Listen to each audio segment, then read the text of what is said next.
wealth for your family, not just for yourself. I'm a bestseller, a house flipper, a businesswoman, a go-getter, a big investor, a goal builder that could teach you to get richer like millions, baby. You really about to fill your savings. You about to have multiple streams to pass to your children, baby.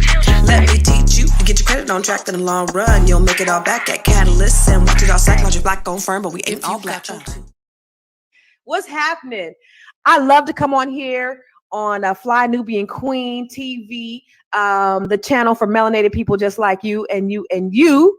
As we come on here, as you come on here right now, I want to make sure that you are texting the word Queens to 31996. Text the word Queens to 31996.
Nobody works harder than Constance Carter on YouTube.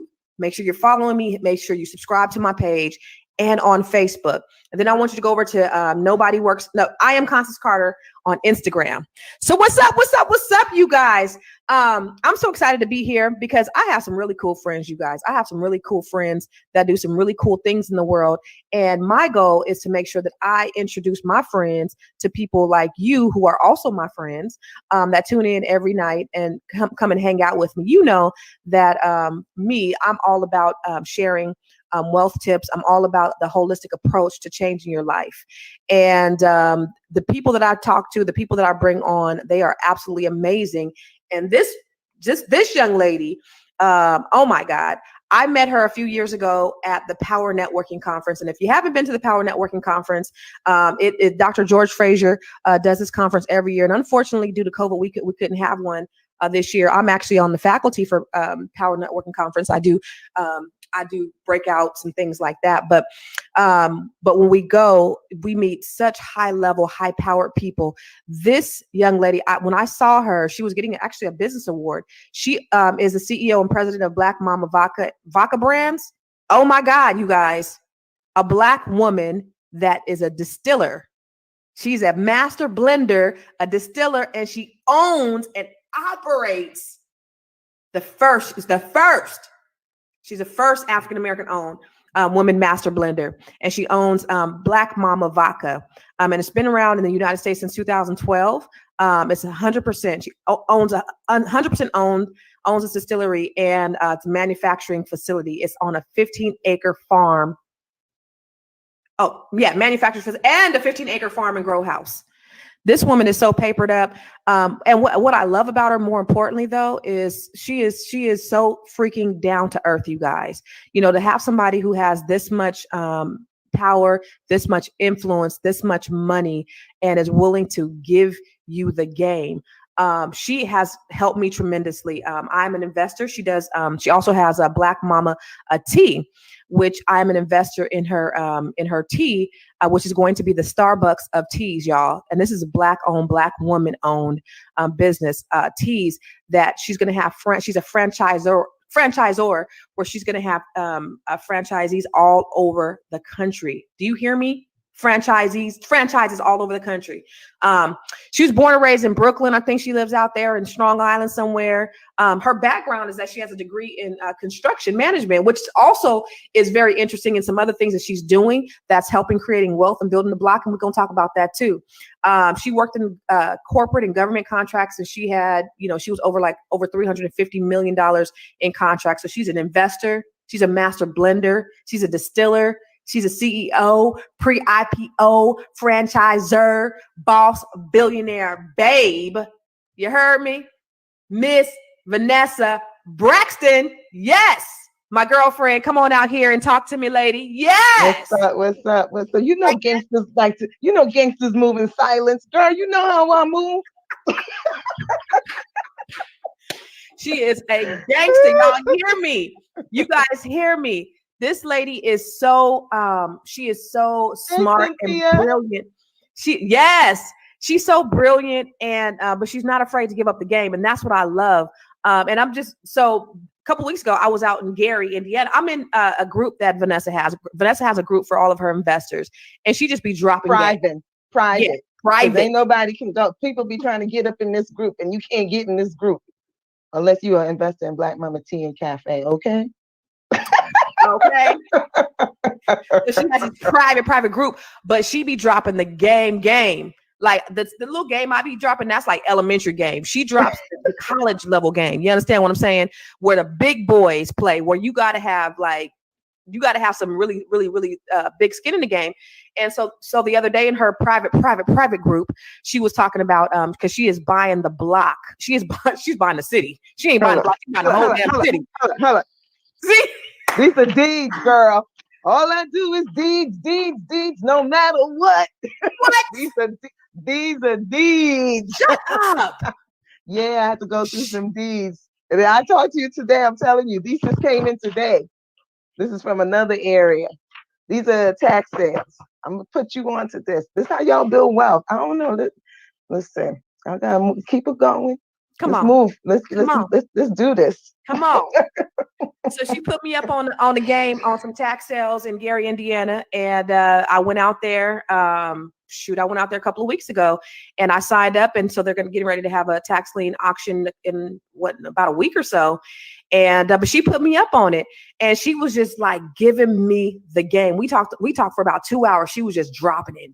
And I was like, oh my God. And I was taking copious notes, but she was giving so much, like, it was just so amazing because she has so much knowledge, and you have a really extensive background.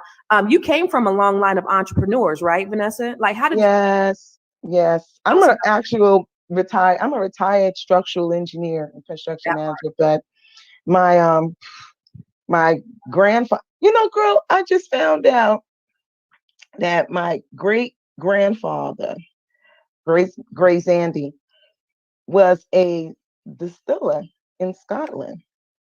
Shut the front door. Mm-hmm. I found out at my grandfather's funeral. I saw these people at my grandfather's funeral. I was like, who are these white people? No way. So the thing about it, they found out that I made liquor. I'm the great grandchild, and they said, oh, your great grandfather it's called Renfrewshire, Scotland, made liquor, made scotch, and they still had the family land. So prior to COVID, I was supposed to go to Scotland, but then COVID happened. But now I'm back in town, with the family. And, I'm going to take over my great granddaddy land. That's right. Ain't that a trip? Right. He may have had slaves, but I'm taking that. Look, I'm taking that property. But ain't that a trip how stuff be running in your blood and you don't even know? Wow. Yeah. And then I found out just this weekend, because we were doing a logo for the distillery, because my maiden name is Grace Andy and my married name is Braxton. I'm married to the Braxtons. My husband's the Braxtons. Yes, Tamar, Trina, all of them. Tony Braxton. Tony Braxton, little cousin. Right. Yeah. So the thing about it, someone said genetic memory. That's really good to know. I got information about Willem Grace Andy from the 1600s. He was a mathematician, engineer, inventor, and inspired Isaac Newton. What kind of shit is that? Your ancestor? Hell yeah, girl. They white, but we going back from the Netherlands. So I mean, listen, genetics is genetics. You know what I mean? Yeah. So it's just deep down. It's amazing of what's in your genes. I Wow. didn't know it was gonna pass down to me. I'm not thinking about it. I'm, pushing the Braxton name. No, I got to push my maiden name because Right, girl. that's what I told my I came husband. from a long line of sharecroppers, so I ain't had that in my blood. I didn't Shoot, have well, get this reparation. I can't get no reparations here because right, I'm an exactly. ally. You came from mathematicians and distillers and stuff. You came from money. Yeah, yeah, Wow. but my mother's mother was an entrepreneur as well, real estate, caterer. And then my mother's father was an architect and builder for 38 years in Guyana. So So my family's from Guyana. did they Mhm. teach you entrepreneurship? Did they encourage you to do that, go that route? My father did. My father, the Grace Andy side, they were always very much into government. That's the Grace Andy government and politics and owning businesses. My father was spoiled rotten, but my father also went to engineering school. He did mechanical engineering. My husband's a mechanical engineer. My two sons are engineers. Wow. My daughters, and then I met my husband in engineering school. But my father never did engineering. But He it was was like, in your DNA though, way right. back. But he went right to the stock market. He was like, F that, I'm going to go make some money. And the structural engineering, like, okay, so when I was in Gary, Vanessa was like, okay, go over here.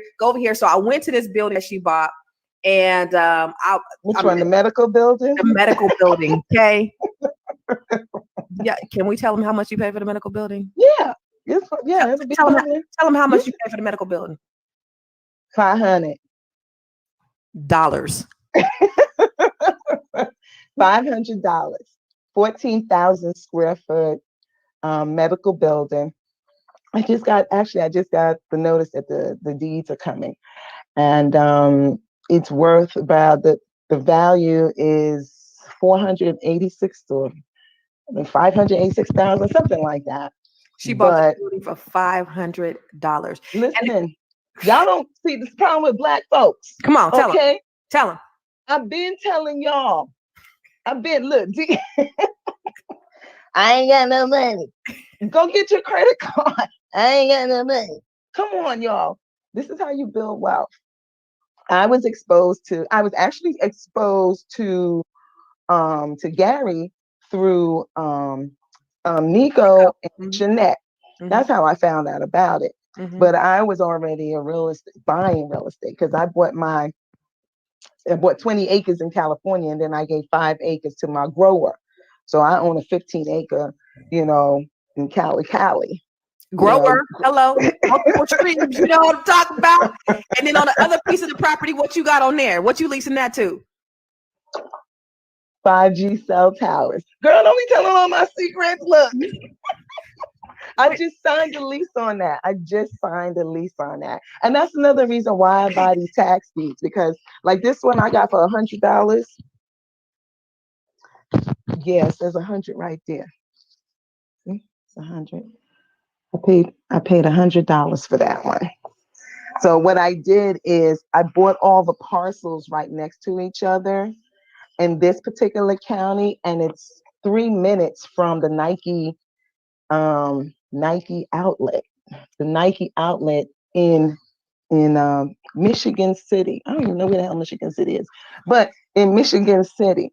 So I go in, I look at the land, I already take a look at it, and then I bought it for $100, and I outbid. This particular one I got for $2,000, but it's 4 acres and it's right off a county road. So they have to redeem it. If they're going to redeem it, meaning that they're going to pay all the back taxes and then pay me my money plus 10%. They have to do it within 4 months. So at least you can make 10% of your money. I told you I bought one for $42,000. I'm hoping that you saw what I got right there, right? That was crazy. That's 12 acres with 2 warehouses. Child, wait till them white folks find out that I'm Black and I'm gonna own that shit.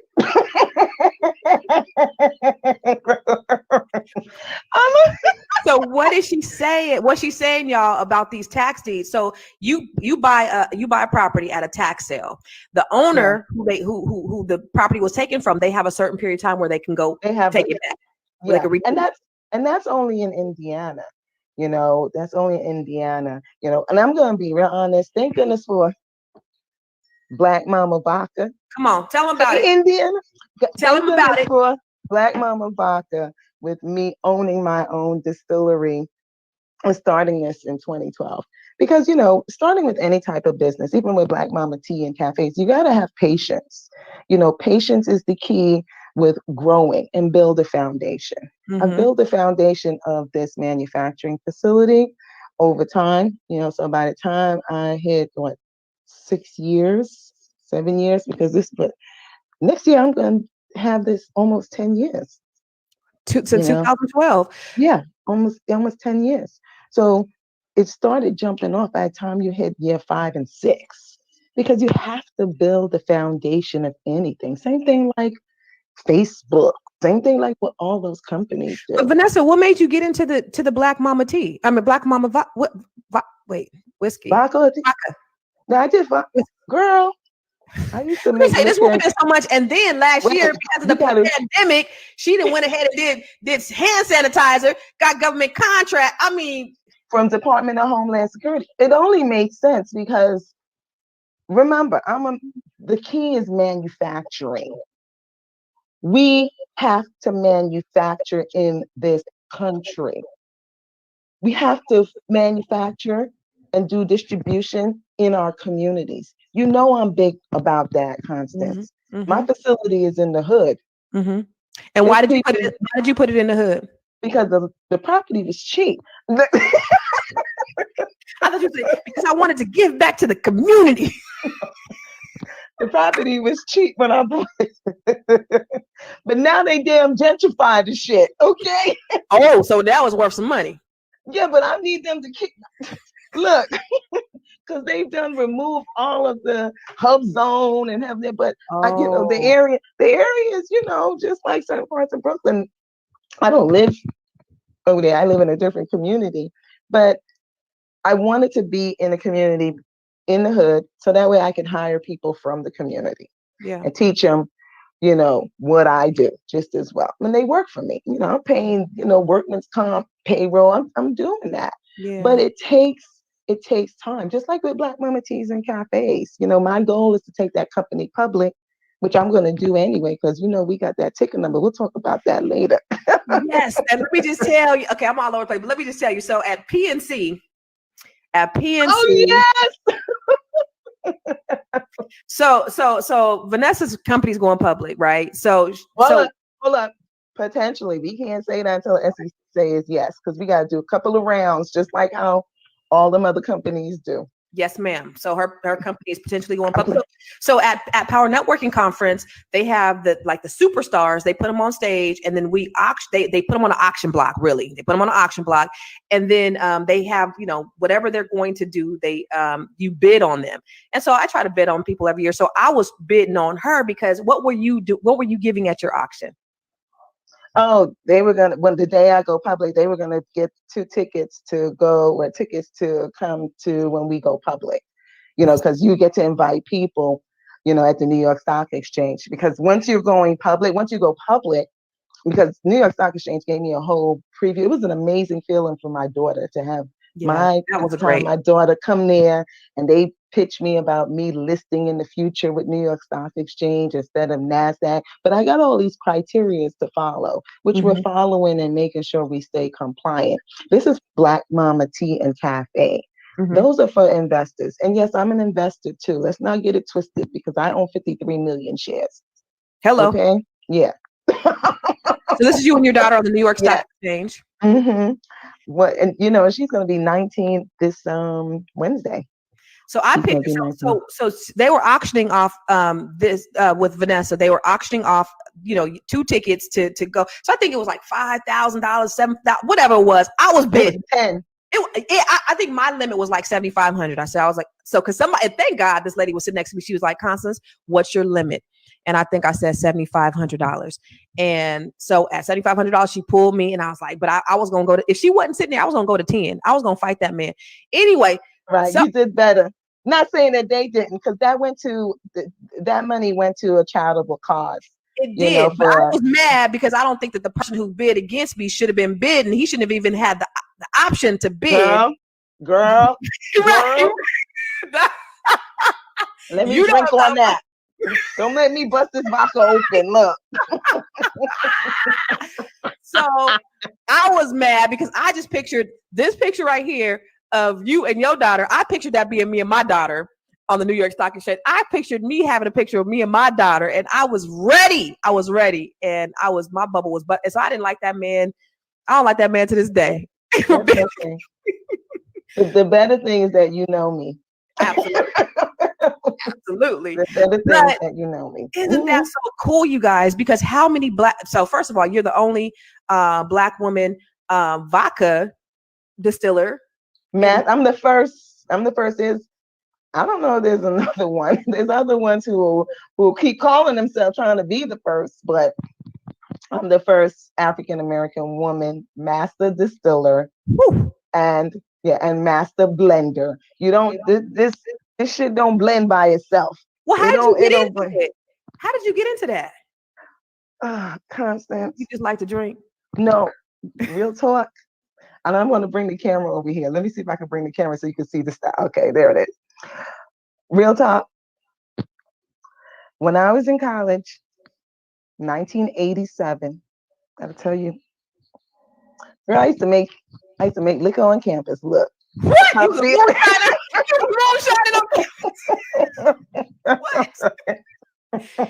You I'm an engineer. Girl, thank goodness it was 34 years there. Good thing the statute of limitation has expired. But we used to have a liquor license on campus. What? And have parties. What? We used to go to Puffy's party at City College. What? We used to, back in the day, but we got a liquor, yes, since college care, we got a liquor license for the student union on campus. You can't do that to this day. I told my kids, how do you do that? I told my kids, what? Yeah, we had kegs, we had on school grounds, on campus. We used to have parties. What? So at Pratt, look, I went to Pratt because I went to engineering school.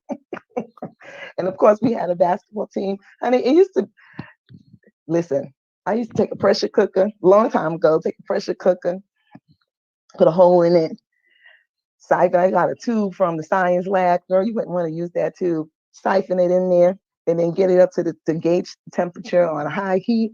So that way you can condensate and get into the bucket. It's the same way. And then you can make, and you can make it out of, it's called Nutri-Grain spirits, before it's even vodka. So you can make it out of, shit. I used to take grass from the street, macaroni, the yeast, spliced yeast. Back then, macaroni used to be like 10 cents. Now macaroni's like 99 cents. But back in the day, rice, all kinds of shit, sugar, everything, because you want to get that mash to boil. And let me tell you, the first 10% is ethanol. Okay. Ethanol. You don't want to drink that. Not straight up. Not at all. So that's called, you want the heart of the liquor. And then you have your tail, which kind of tastes like motor oil, which is a lot of the flavoring. But that first 10, 15%, you got to throw away. Girl, I didn't want to throw it down the school toilet because I knew I would get busted because I didn't want to mess up the pipes. So I used to throw it out the window on campus. What? I used to throw that shit out the window every time we had a party because everybody was like, okay, Vanessa, you make the liquor? Okay, cool. And they used to make the liquor from scratch? Hold up. My RA, one time we got busted. My RA. I'm good friends with my friend, who was my ex RA. She was like, girl, I don't know what the hell y'all was doing, but I just know I needed to have some drinks. No.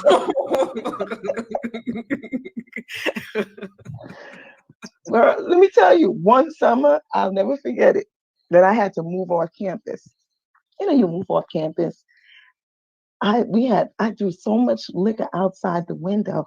One time I'm looking out the window and I see maintenance like standing up and looking up at the window like, and I'm like, what the hell? What are they looking at? I don't know what they're looking at.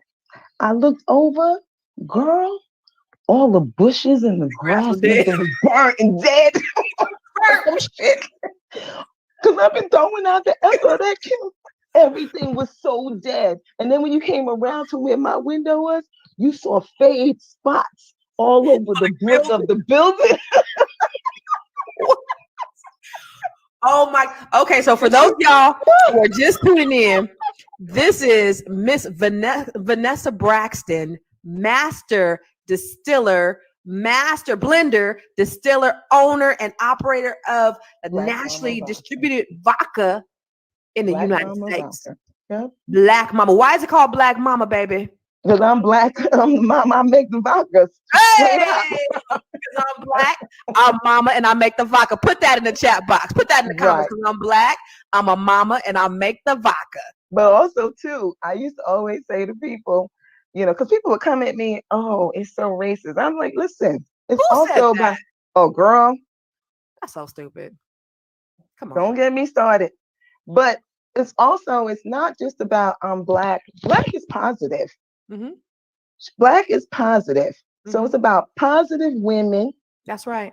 that has discretionary income to Hello. do whatever the heck The hell they want to do. Right. Do you want your money in the black or do you want it in the red? Hello. I've had people come and say, oh, that's so racist. If we said white daddy, I said, listen, we got the White House. Hello. We got White Castle. And forget what the hell. Okay. So don't get it started. I mean, yeah. So the naysayers will be the naysayers. They can say all the hell they want. If they ain't cut no doggone check and they ain't feeding kids, they can say whatever the heck they want. Because at the end of the day, it's about legacy. Right. And I wanted to build a brand in terms of having legacy. No, she said, y'all must be Sagittarius. No, honey, I'm born in August. I'm a Pisces. I'm August 23rd. I'm half Leo, half Virgo. Ooh, how crazy. Girl, we almost perfect. Look, we the hardest workers. Kobe Bryant and I are the same date. Yeah. Oh, really? Mm-hmm. Okay, Miss Leah. Look, hold up. Beyonce. Okay, Warren Buffett. Okay. Don't Obama. Don't get it twisted. Yes. Okay. You among good company. You're amongst good company. Right. But check it out. So you're investing because you do. Okay. So her investment. I started taking my profits from the liquor and started buying real estate. Okay. When we talked a couple of weeks ago, you had like 50-something properties. How many properties do you have now? Jesus. 54 commercial properties. 54. She has 54 properties across the United States. Commercial. Oh, 54 commercial. Not no residential. I'm done. People gonna make you want to go to jail when they don't have your rent money and they want to buy a bottle of Cristal instead of paying me my rent. No, I can't do that. Okay. So, 54 commercial properties. And the cool thing is because everything that you do is just so in alignment with who you are, you being an engineer, a mad scientist, being able to distill you make your own liquor. And then you being a structural engineer. Because when I saw the building that she bought for $500, I was like, wow, how did you know that this was a good, I'm a structural engineer. So she could go out there and see that the property was good, the bones were good, the structure's good, the plumb. She's good. Of course, you have contractors that go out there and look at it until you give you estimates and costs and things like that. But you were able to just go just based upon your knowledge, right? And one of my old coworkers, Cynthia Bowman, she's in this group. She knows me. I oversaw millions and millions, billions of dollars of construction for the MTA. I sat on, and I was also a vice president for COMPTO, Conference of Minority Transportation Officials. So I've been in the construction industry for a long time. I was even a GC, in 1990. when did I have DJ? 1996. I had my own construction company. I was the first Black woman to build a Burger King in East New York, Brooklyn. I was the Really? GC. Hell yeah. And then dude didn't want to give me my money. That was a whole nother story. Because then I got registered real fast. Gangster with it. Clack, You see clack. how she did that? You see that? You see that? You see how she did that Cause gangster-ish? no, because this is not Run me my business money. is business. But Mm-hmm. then there's some people that want to hold your money as hostage for their endeavors. And Mm-hmm. it's not right. Yep. Mm-hmm. Cynthia knows I built Burger Kings, And you go through a lot of learning stages. Even when I was at the FTA, girl, they would always try to test me because I was the only resident engineer out of 77,000 employees, Black woman. That Mm. was, and working for the government, that's the biggest gangster of it all. So you got to be a gangster working for them and then going out on your own and then just playing in the level that you play in, because you don't play in the same level as the rest of us. You play in a totally different, the family, I have a family office. a All right. family office. And listen, I can guarantee you probably 95% of the people that are watching don't even know what a family office is, right? They might know it today because on Tell 'em. CNBC they were talking about all the family offices that they want to try to regulate now. Oh, they regulate Because, now? well, when you have a single family office, and everyone type on what a family office is, a single Yeah. family office, so that way you can find out. It takes time to build that. Believe me, I've had failures, just like anything else, but it's not a failure. It's always a temporary setback Yeah. to get to where you really need to go, What did your but net you worth have have to to be to get a family office, to build a family office? wait, to minimum to have a single family office, Mhm. girl, you got to. If you want to have a small family office with other family offices, you need at least a minimum of 15 million. But to have a single family office where you have staff is going to be upwards of, 100 million, 80 million of assets. $15 million you need to have a single family office. Yeah. So Well, to work with and to be with other multi-office family, because your staff costs $1 million a year just to do that. Mhm. And the game changes, and your family office, just like today, the market was down. One of the family offices, they he had a call in, and he sold $65 million, and it hurt. It hurt Chase, Goldman Sachs, all of that. They were talking about it today, and now the SEC is going to start looking into it. Gonna If regulate. you, well, before they didn't regulate, in 2010, they stopped regulating it, whereas you don't have to disclose your trades. You don't have to disclose anything. But that's how what's his name? Uh, Oprah, and that's how Kobe had a family office. Nobody didn't know until after he passed. He was yep. worth $2 billion. Yep. Because you want to keep that discreet. Hmm. And you don't want everybody in your damn business because everybody's gonna be in your damn business. Right. Right.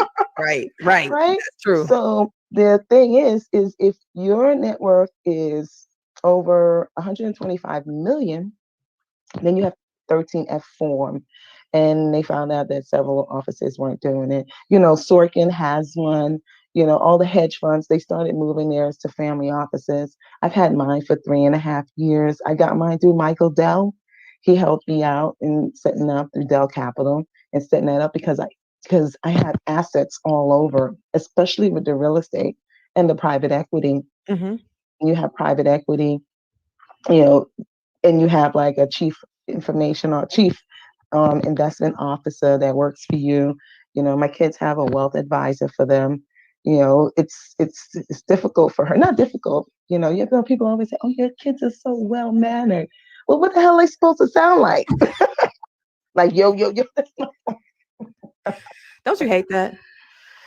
I just find I just find it to be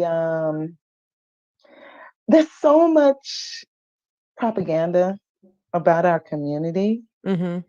it just strikes me of what people think that all Black people are the same, or all Mhm, Black people are uneducated, mhm, or that we don't have, values. And that's what kind of, irks me. mhm. The thing I love about you, though, Vanessa, is you can go from the White House to the trap house and everywhere in between. You can go and fit in any. You heard me. You can go and fit in anywhere, because even though you play on that level, the beautiful thing that I love about you is that you are teaching people who are, on my level, the game, and you're helping us to be able I'm to not get in. teaching, I'm just sharing. You're I'm not sharing. I'm not teaching You're because I sharing. ain't got time to teach y'all asses. Y'all don't Black folks don't want to listen all the time. She Okay? put that she I'm put that game sharing. out there. She puts that game out there, and then if we want to pick it up, then we pick it up. But she puts it all out there to our investors. And like, there's you were sharing with me, who was that? Forge Global? Who was that? That opportunity that allowed us to be able to invest. That's it. Uh, I put it in the group, but Forge Global. Do I hear a echo? Do you hear I don't hear. anything? No, I don't hear echo. Okay. Well, Forge Global is a secondary market. And that's the other thing that I'm going to be doing with Black Mama Teas and cafes with Start Engine. They have a secondary market now that they just got approved by the SEC. So in early adopters or early investors of Black Mama Teas and cafe, if they want to sell on Start Engine when will your liquor go public? It ain't Mike Harris.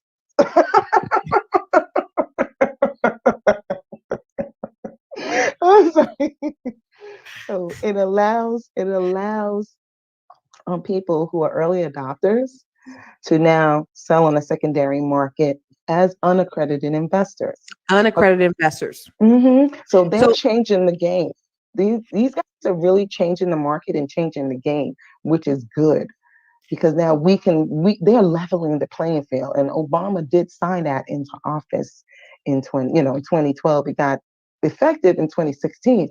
But people have to educate themselves on how private equity works, in terms of that. And that's how I end up getting my Airbnb. Remember I told you I got my Airbnb stock? Well, you saw it in the group. mhm, mhm, mhm, mhm. Yeah, I you paid, I paid early, 90 early. cents for that. Mhm, mhm, mhm, $5.90 a mhm. share I paid.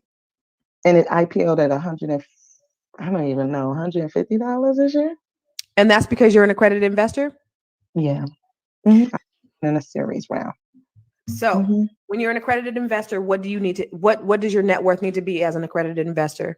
$1 million minus your house. Mm-hmm. And it can include your house. It could be, stocks, it could be assets, it could be at least, $1 million. Mm-hmm. Or it could be if you're making 200,000 per year Mm-hmm. individually for the last 2 years, and you intend to continue to make more than that, then you're an accredited investor. Mm-hmm. Or as a couple, if you're making 300,000 a year, then you would, and you continue to do that, then you become accredited. Mm-hmm. And in order to have to be accredited, a lawyer or an accountant, now there's platforms that can pretty much verify for you. You can give your tax returns, but that'll do it. But that's at a different level because when you come into this game, and it's amazing.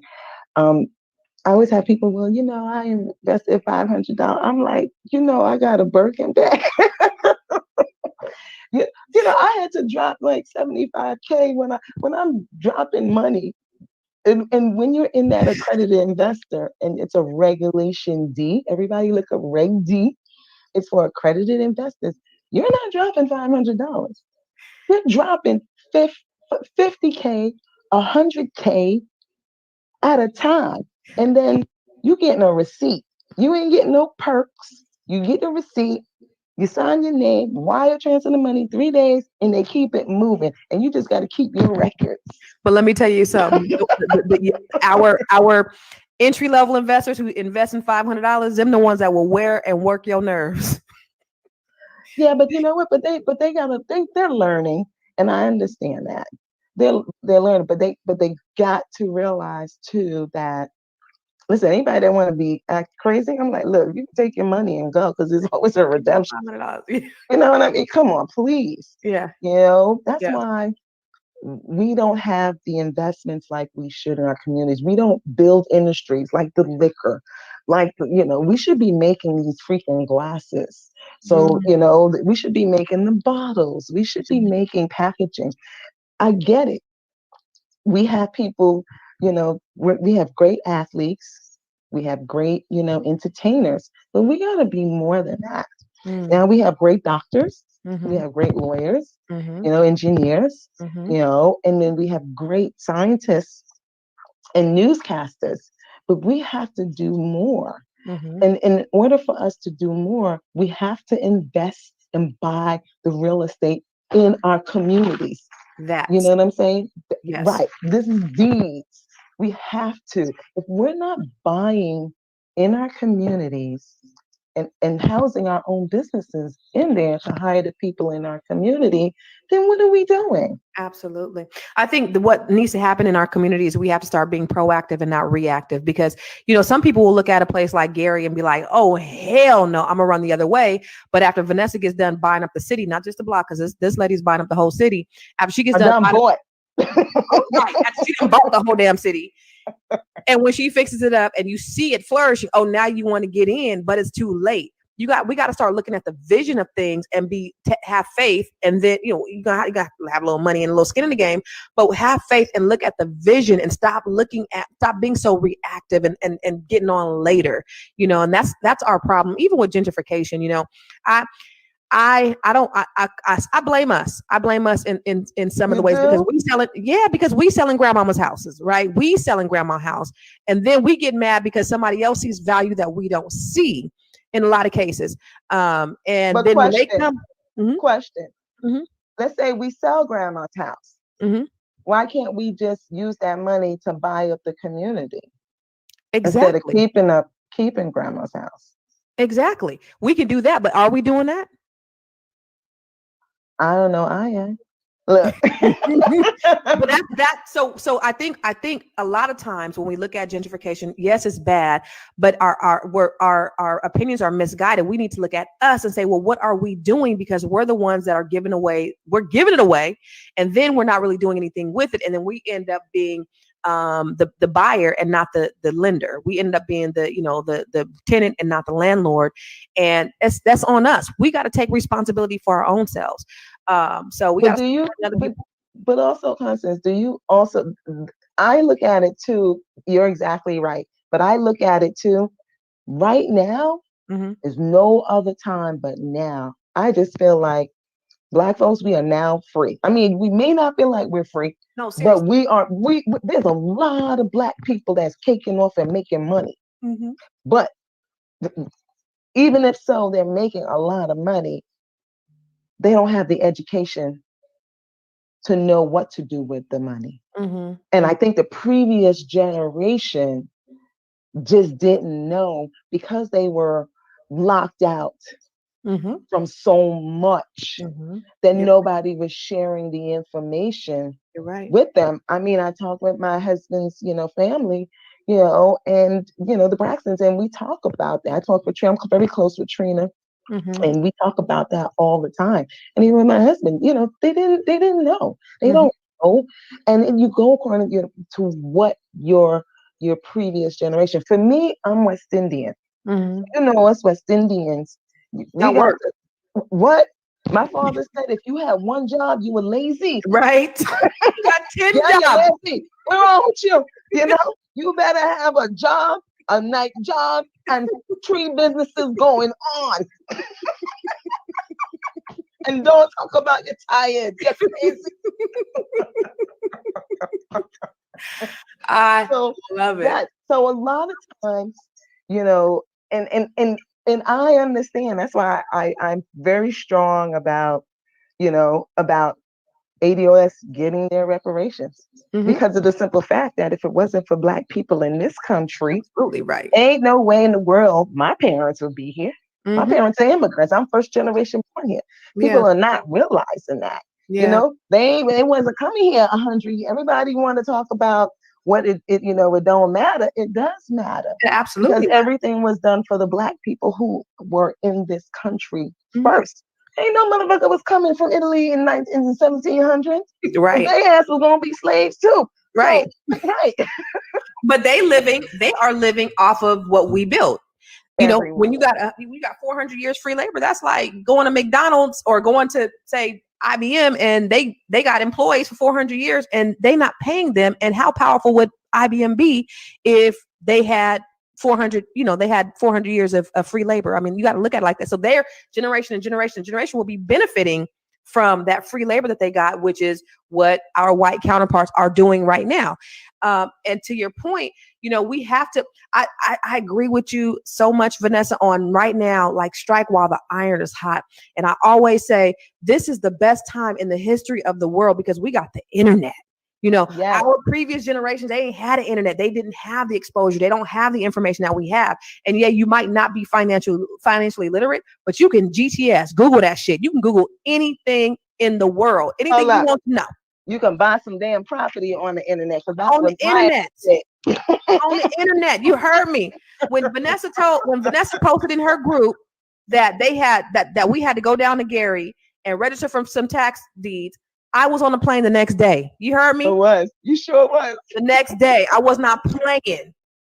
And signed and got registered in person. And when we do the auction, I told my kids, this is what I'm gonna do. I gave them all the list. I said, each of you guys are going to, buy a property. I want you guys to research it. I'm going to buy a property for each of you, but I want you guys to research. I want you guys to see how much it's going to cost to repair, if we're going to keep it or if we're going to sell it, what's going to be your ROI? And that's your properties. That's what I'm doing with that. Yes. Somebody say, use that stimulus money. Yes. Come on, somebody. Use your stimmy because there's opportunities like this that are all over the country. You just got to Google that shit. And Vanessa gave up the game. So, I mean, it's there. And I think you said there was another auction that's going to be coming up in August in Gary? No, not in Gary. Gary is Lake County. So the other auction is Cook County. Cook County?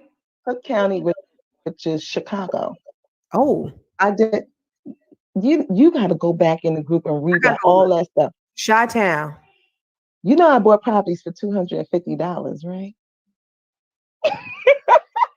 This the kind of stuff that just makes you is deeds, no matter what.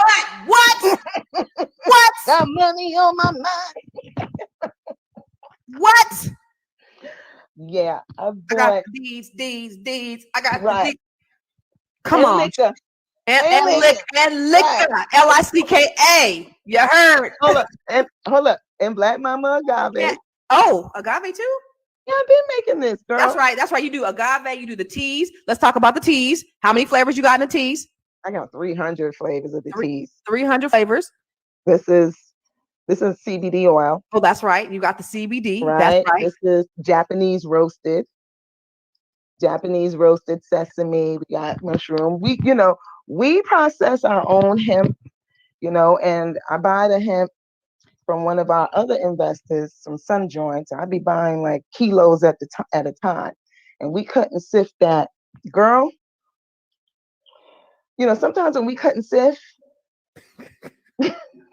we have to dress complete. Tea and it's like cocaine. I ain't never did cocaine. Oh, wow. But we have to cut and sift everything and break it down from kilos to pounds. Y'all be in there partying, don't you? To grams, to ounces to grams. You don't have a mask on, they partying. No. And I have a pulverizer. So now I'm gonna send you a sample. I don't know if I have any samples, but I made a hemp coffee. I have the patent for the biodegradable tea bag that I make. And I have the patent for the machine. So I own the plates. We have to own our own shit. Do you hear this? Telling people. That's why I'll be moving in the background, because somebody tried to break into my facility, a big company, to steal my plates. Because I've gotten offered some serious money. But I have the patent on the tea bags. And then now I'm making coffee bags with it. We started testing it and started putting the hemp. Because I started importing the coffee. Girl, can you imagine? New York is about to be legal, right? So you know what we're gonna be carrying in Black Mama Teas and Cafe. Well, Black, Black when Mama Tea. when I franchise this one in Cali, we already Yes, legal. that's right. Wherever it's legal, Mm-hmm. Oh, we finna make some it's money out here. that's it. But I want everybody to own their own property. That's what she said. So she ain't gonna be like McDonald's. McDonald's is in the No, real I estate don't have business to be. where they own the property. She said, I want you to own your own property as a franchisee. Yeah, it only makes sense because let's say if it don't work out. If Mm-hmm. it don't work out, because things happen. Mm-hmm. But at least you own the real estate and Mm-hmm. you can do whatever you want to do with it. And that's your legacy. Mm-hmm. Real estate, people have to realize real estate, put that shit in the LLC, put a trust into it. That shit is forever. I Mm-hmm. have a dynasty trust with my family office. And look up Dynasty Trust, y'all. Mm-hmm. Dynasty, look. Fly Nubian Queen TV. Dynasty. But the Dynasty Trust allows me to have for the one that I have a Dynasty Trust for 365 years. Really? Girl, what? These folks know what the hell. Rockefeller knew what he was doing. They set the rules. When they set the rules, it doesn't mean the rules is just for them. It's us. It's for us too. We just have to learn the game on building the wealth. Yeah, and you can skip generation tax from wealth. So you can assign, like I could sign these properties over to my great great grandchild. Like if my great granddaddy in Scotland had known that his black great grandchild was gonna be into liquor, he could have had that property available for me instead of went to somebody else, but they gonna give it to me. She gonna get that property. I'm getting that property. Wow. Forget the rest of my siblings and cousins. I'm going over there to get that property. You guys, isn't this so dope? Okay, so you guys are here, and so for y'all who just tuning in, this is Vanessa Braxton. She is share this, y'all. Look, yes, share, because this is information that you don't want to keep to yourself, and that's the beautiful thing. It's all about each one teach one. We got to share this information because the only way that we're going to grow as a community is if we share this information, is if other people know, because we got to come together as a community. Listen, if you want to go fast, go alone, but if you want to go far, we got to go together, and we got to go together as a community. You got to share this information now. But Vanessa Braxton, she owns Black Mama Vodka, and she is a master blender. She's a distiller. She owns and she operates Black Mama Vodka. And the crazy thing is, she started this joint moonshining and bootlegging in college. You heard me. But I didn't know I was going to end up doing that. And now today, I still did engineering. And she was in school. And she's a mad scientist, yo. Y'all see, she got the CBD. Now she has teas, which she's going to be franchising. So Black Mama Teas and Cafe. That's my baby right there. I can't. When we open up the first location, I'm just waiting for these damn people of the health department to get it together because we ready. That way it's going to be open up the Starbucks the tea industry. The tea industry. Do you hear me? The way she's gonna have this joint set up so nice. Oh my God. Hold up.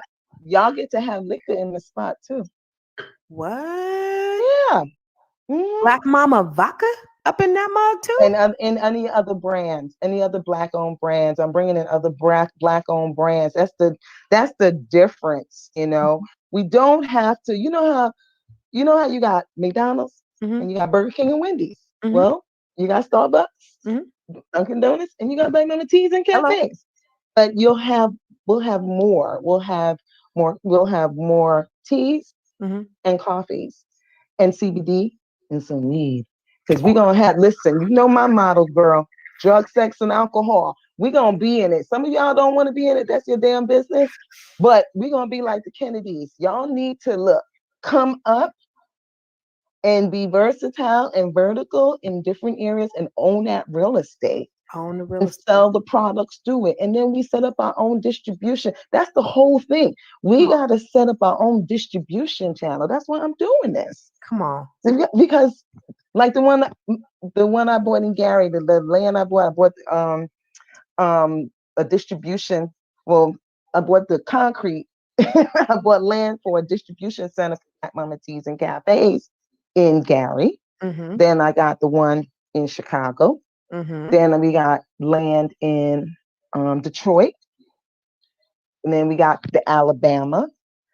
So we need to have distribution centers. If you ever look at it, Amazon, they don't make a damn thing. They copy everybody else's shit.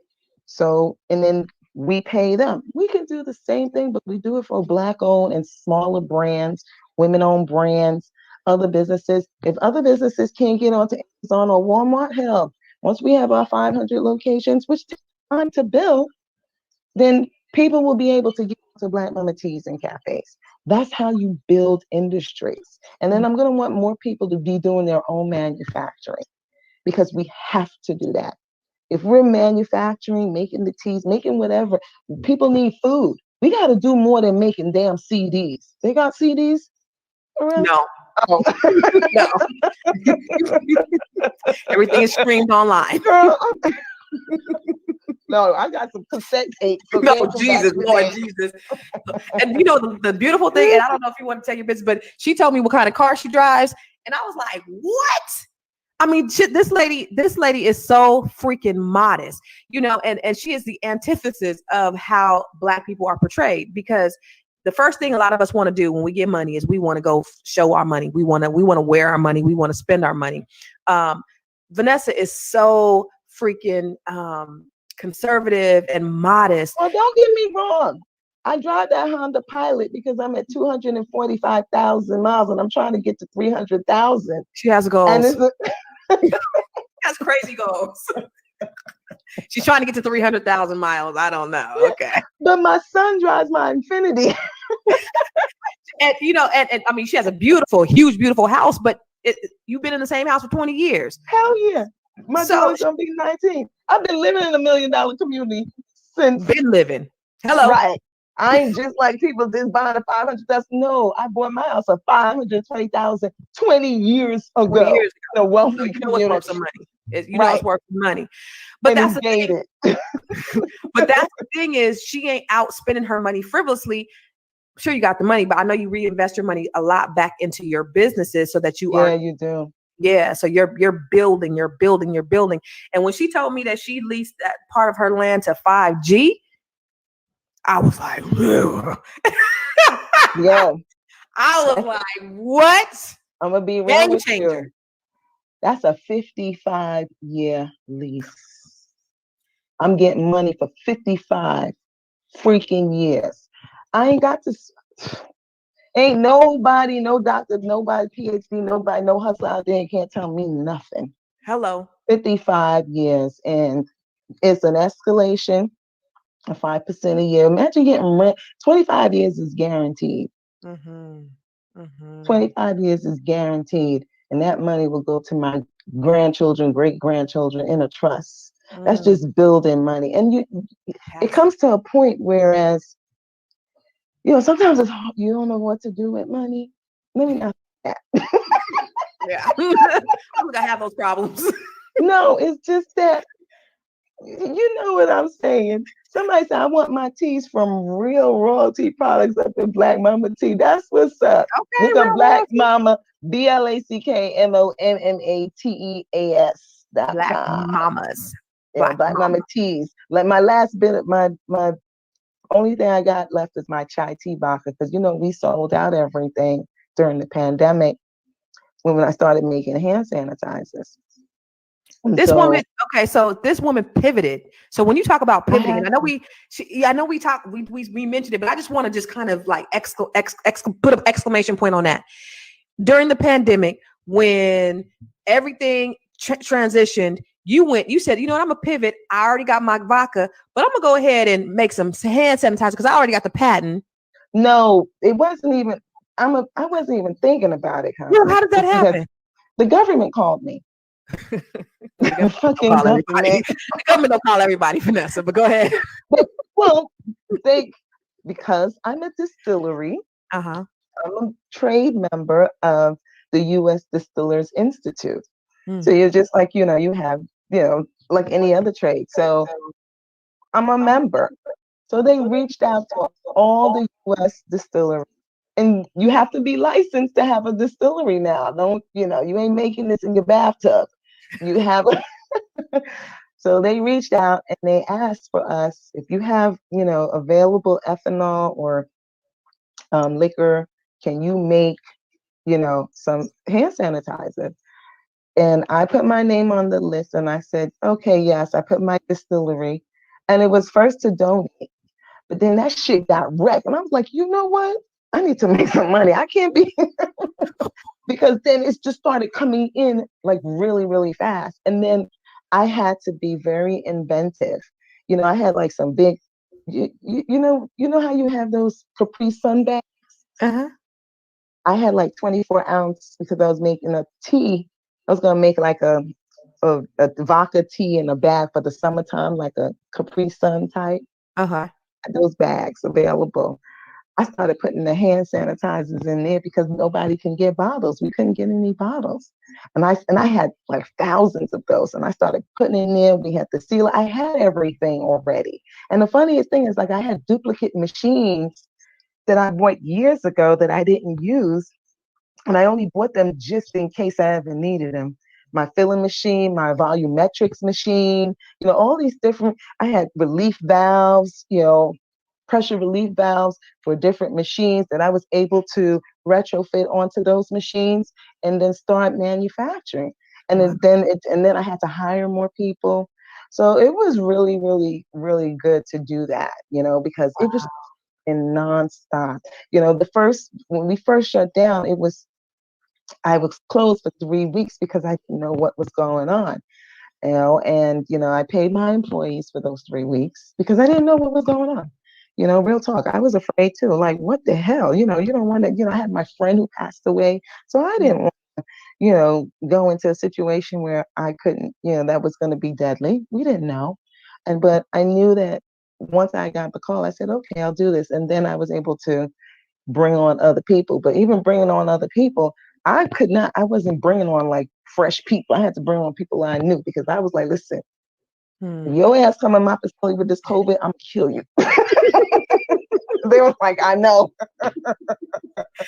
But it was so it allowed me to pivot, and then everybody started, calling. I did it for Department of Homeland Security was my client, and a lot of the colleges.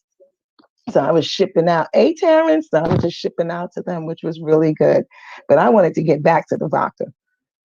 So I had an extra product which added, and now I have other products that my manufacturing facility manufactures, but Black Mama Teas and cafes is completely different, but it's going to hold a lot of the products, just like and then we're going to have other Black owned products that are in there just as well. But girl, I'm making a lice spray. A lice, LICE. All lice matters. Look, lice. Nice. I can't compete in the Black hair market. It's just too many people, too many Black people in the Black hair market. So we have to find voids. What? Lice? Because ingenious. There's only 2 manufacturers that make lice, and it's not even all natural. And it's a huge community. We got all these little interracial little kids that have good hair, not like mine, like yours. Look. Nah, baby.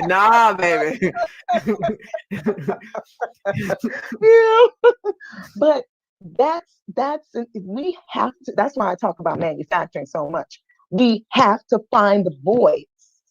We don't need to be singing them do what Trina said, do what pop pop, whatever that is. What made you look at lice though? I mean, there are a lot of voids out there. Why lice? A friend of mine, her grandchild had that issue. So her son is married. There's an interracial couple and their daughter, beautiful little girl. But her granddaughter, and she's like, I don't know what to do. I said, put some Dax in it. She's like, I can't put Dax. She can't put that in her hair. Her hair, her hair is like, not like ours. She got like one beat. We in the C's, right? Isn't that how it works? Yeah, I think I'm a D or F. I think I might be a Z. I might as Z. Straight to Africa, okay? Right, but the thing You is, told her to put some Dax in the big baby's head. Dax, or put some coconut oil or something. I made her a Some blue little magic up bottle, in that mug. right? But Royal Crown. right, you know, blue magic. Blue magic up in there.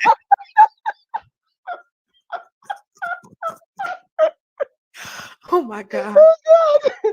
But the thing about it is, I made a little bit of something, and it worked. So she was like, "Oh wow!" I said, "You know what? Look I at think God. I need to get a I already got the bottles and the machinery and the labels and everything because I have an industrial machine that makes the labels. Then we make our own labels because I've come to a point, Constance, whereas I got tired of going through other people for my shit. Yeah. And I gotta wait. So, same thing I have to tell, my husband that I'd rather if we can own it and invest in it, you pay into it little by little. You get everything just like, and then it'll build up like this. Indeed. It's like you put it on layaway. Come But on. it's not layaway, but you build instead of taking that income tax check, buy a tax deed. Come on. Or buy a piece of property or buy a piece of equipment or buy something, always take it to buy something because I learned that over the years it'll accumulate to something. Mm-hmm. And be true to yourself. There's a lot of people that want to be. I have no time for social media. That's why you caught me, because I took this vaccine, right? But there's a lot of people that's on social media that say they doing this, they doing that. I'm about showing and proving. Come on. No, You move in silence, though. You move in silence. You saw that was it BT or one of the other ones, Black Enterprise, when they were interviewing me years ago. They were like, "We've been trying to get to you for years." Yeah, And you've I been on Black just Enterprise a few times. yeah, and Forbes and Mm-hmm. got on the cover last year of Entrepreneur magazine Mm-hmm. because I'm doing real shit. Hello. I'm not sitting here, we making shit. Mm-hmm. So We're busy, when doing stuff. but when you're talking about manufacturing, because you said Black folks need to manufacture. So Yeah. how do they get into manufacturing? And then I wanted to also ask you about the distribution, because it's one thing to manufacture, but you got to be able to distribute it to different places. So how did you get into that? But how does somebody get into manufacturing? Well, it depends on what they're manufacturing. You know what I'm saying? It depends on what it is. Mm-hmm. I always say you can go right to Alibaba. There's Alibaba, and you know that Alibaba. If you go on Alibaba and type Vanessa Braxton, they did an interview on me. Shut up. They called me not because I was buying shit. That was because Is that where you get your supplies? yeah. I buy my Wholesale? equipment. Oh, you buy your equipment. Oh, I buy my equipment. I actually spec. That's the beauty of being an engineer. I actually spec my equipment for whatever it is I need. So I'll design the equipment. And then, of course, my husband, he's a mechanical engineer, so he'll design and do the drawings, and then we'll, bring it in and have it made, for what I need. So, but even if you don't do that, start off small. You can get the equipment. If it's filling bottles, they have small bottle fillers that cost $135 that you can get right on eBay. It's a Wow. bottle filler. We don't have the equipment in the US because all of the manufacturing had gone overseas. Yeah. Right. And then we had that issue with the bottleneck. People really need to follow what's going on. Like even today, what happened in Suez, with the barge getting blocked, all those containers in Suez, Mm-hmm. the Suez Canal. Mm-hmm. I mean, it's what they have 400 barges that's backed up. It's going to be weeks before anything come in. So you go to Alibaba, you set up an account. It's free, and then you learn to negotiate with people in China or India. I've been doing it for a year. I've been a pro member of Alibaba because I've been buying. I had to buy overseas because the shit is just too expensive over here. Mm-hmm. You know, I have a Mm-hmm. machine that I have a machine that's customized because of the plates that I created. Mm-hmm.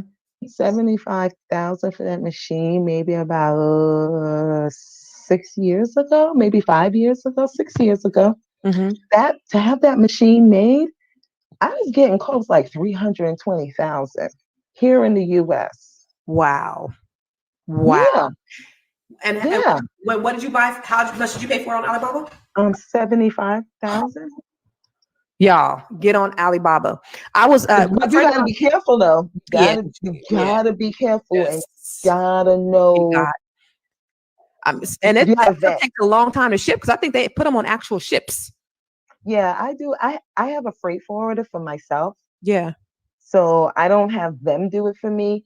I actually take possession of the property at the ports in Shenzhen or Wuhan, wherever it's located. Yeah, I own my own container with my freight forwarder. So that way I take control of it and then I know what's going on. That's the key. Because if you do a CIF, that's what it's called, where they do, the commercial insurance and the freight, the, you know, you won't know when to get here. I like to That's some have next my level paperwork. shit. That right there is some next level shit. Y'all just start getting some stuff on wholesale on Alibaba. That's advanced level. Let me tell you, my friend who owns Bump Box, Bump Mm. Box, Bump Boxes, the big boom boxes, like Oh everybody yeah, yeah, yeah. endorses them, Snoop and all those. So my friend who used to be my Yeah. tenant, he owns Okay. he owns Bump Box. Its company's worth $130 million right now. But one of the things he Nice. told me was he said that he got these little pagers from Alibaba, right? Hmm. And he was like, you know what? He had some kind of contract where he couldn't do giveaways. So he said, I got to put a price on it because he was going to give it away with the Bump Box. He said, I got to put a price on Hmm. it. So he put a Hmm. price on it on his website and it sold out within 24 hours. It was just a little pager that's a Bluetooth speaker that he got from Mm. Alibaba. Mm. He just stamped a Bump Box on it. And so now that thing is selling like crazy. I mean, a small idea like that. And he puts it on his website, and now it's selling like crazy. So think about little things. My son, he got mouses off of Alibaba. He bought them for like $2, sells them for Wait, $10. what? Mouse, the mouse that for the computer mouse, Oh, oh, computer I mouses. thought you Yeah, were yeah. talking about some hood shit that we was like, okay, what we talking No, about? no, mouses. So y'all start on that level. Don't try to get your own containers and stuff. That's the next level. That Yeah, takes time. yeah, that takes time, but you can at least start on a small level, and then just start selling stuff on there. And then this is what you Find need to wholesale. do. As you continue, let's say you start buying wholesale, because a lot of people start buying wholesale. And you can buy wholesale from anybody. Like I private label for people. I can't Mm. I gotta keep my lights on. So I make liquor for other companies, big companies. And Oh. I make liquor for, I bottle. That's what I do in my DSP. So I just recently got the license to do wine. So I'm gonna have a Black Mama Wine Club to attach. I'm trying to attach everything to Black Mama Teas and Cafe. So because I have the license, Mm-hmm. and when you have a license as such, this license is forever. Mm. There's no expiration for a license. Really? My DSP, my distillery license, there's You don't have to no, renew or anything? not the federal. It's Uh, forever. Why so how? you think why you think you got Bacardi around for 150 years? What's the other Jack Daniels? Well, the other company owns Jack Daniels, but Maker's Mark, they've been around 200 years.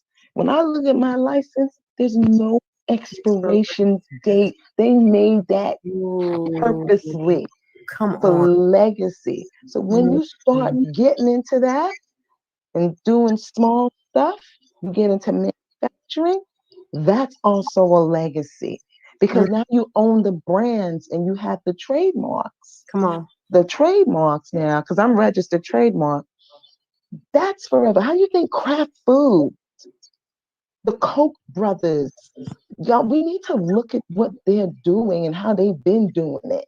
Mm. Yeah, back in the day, they used slaves to help build their company. their legacy, but they did it through manufacturing. Mm-hmm. They wasn't, and then they were sitting at the table drinking and watching us party and bullshit while they still making their money. We have to change. We have to change. Is there a public listing date for Black Mama Tea Cafe? Terrence, why would I tell you the date before the Securities Exchange Commissioner? Insider trading. Right. Give the date when it's supposed to be. Insider trading. Let's be compliant you now. remember a lady named Martha Stewart? Right. We ain't doing that. I tell you the date, what you gonna do? Buy up everything? That's like inside. No. So where can they buy your products? Is it at blackmamatees.com? Is it in any of the stores? Girl, we ran it. All I have now left is right on the website. We sold out last year. I told you.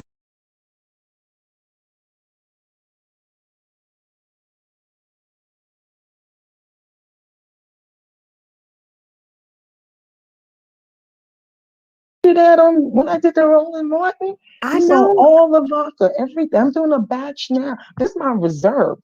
The only thing that I have is my chai tea vodka, and it's the last, and also I'm retiring these bottles.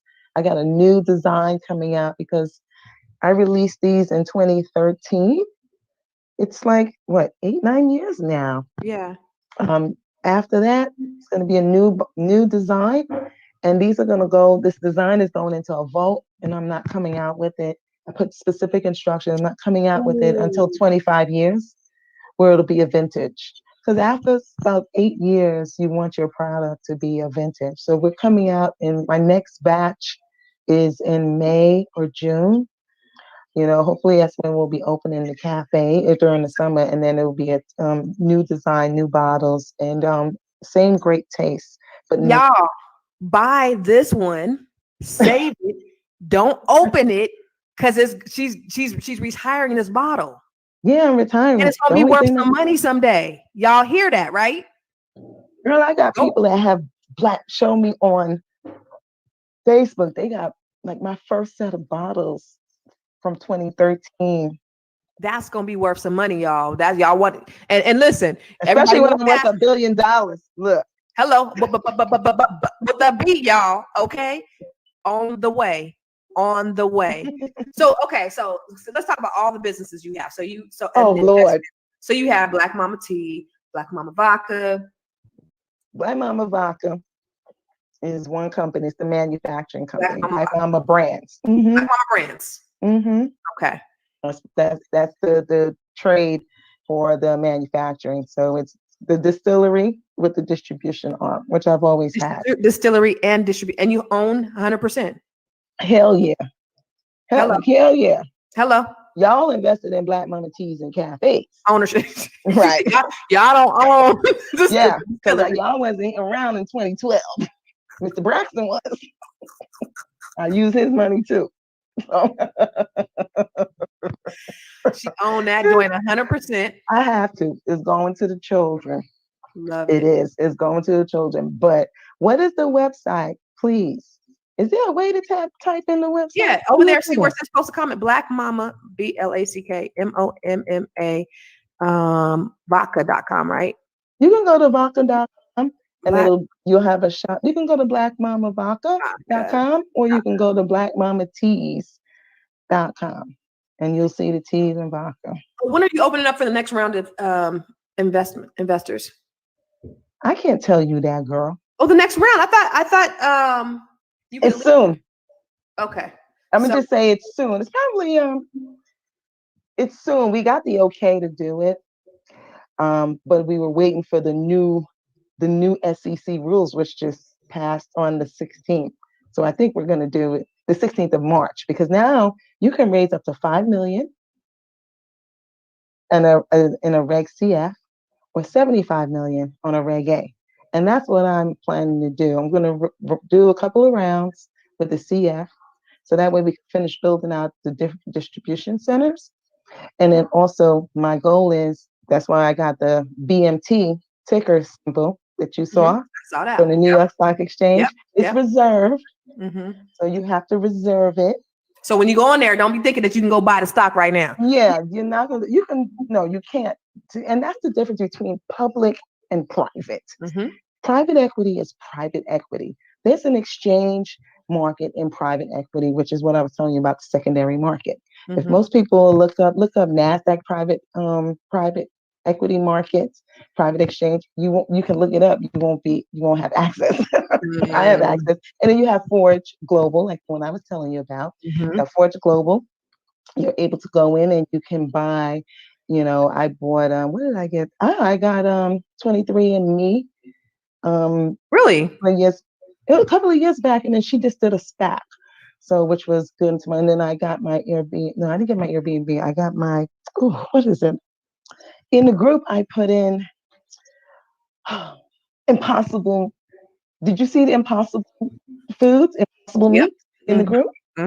Well, they closed it off, but they were willing to take 20,000. See, that's the thing, because the minimum investment I did was 100K. So they were like, Vanessa, we'll show it to your group. We'll drop it. Okay, they dropped it to 20K. But there were some people who came in at 50K, which was really nice, because that company is going to go public.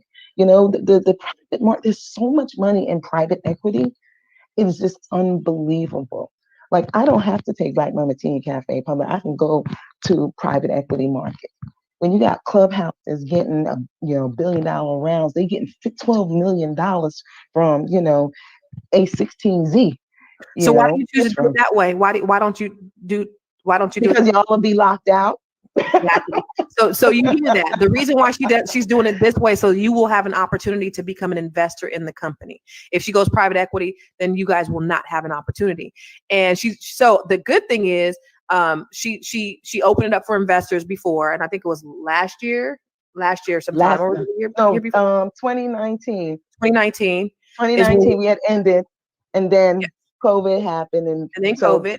But then I've been buying properties for the company. She's been keeping herself occupied buying property. However, it's going to be, so you guys got to follow her, because there's going to be an opportunity for you to invest again. She doesn't know when, but it'll be soon. So just keep your ear to the ground if you want to invest. I mean, listen to this lady. Look at Terrence. Look at Terrence Mack. He's a proud investor. And listen, y'all got. Yeah, Terrence, y'all got a 10% increase in shares last time, right? You got a perk. The last round was $8. I think it was $8. The previous round, our first round was $5. So those who were in the $5 round already made, they're there. You got an $8 now. So it's the same thing that I'm trying to tell people that there's a whole nother industry that goes on that we as a community don't have access to. Now I have access because I'm a family office. But once we do this, and my goal is to take this company public, because once I take Black Mama Tea and Cafe public as a small cap, because small caps, I want to bring small caps back. And people have to learn what a small cap. A small cap is like the early days.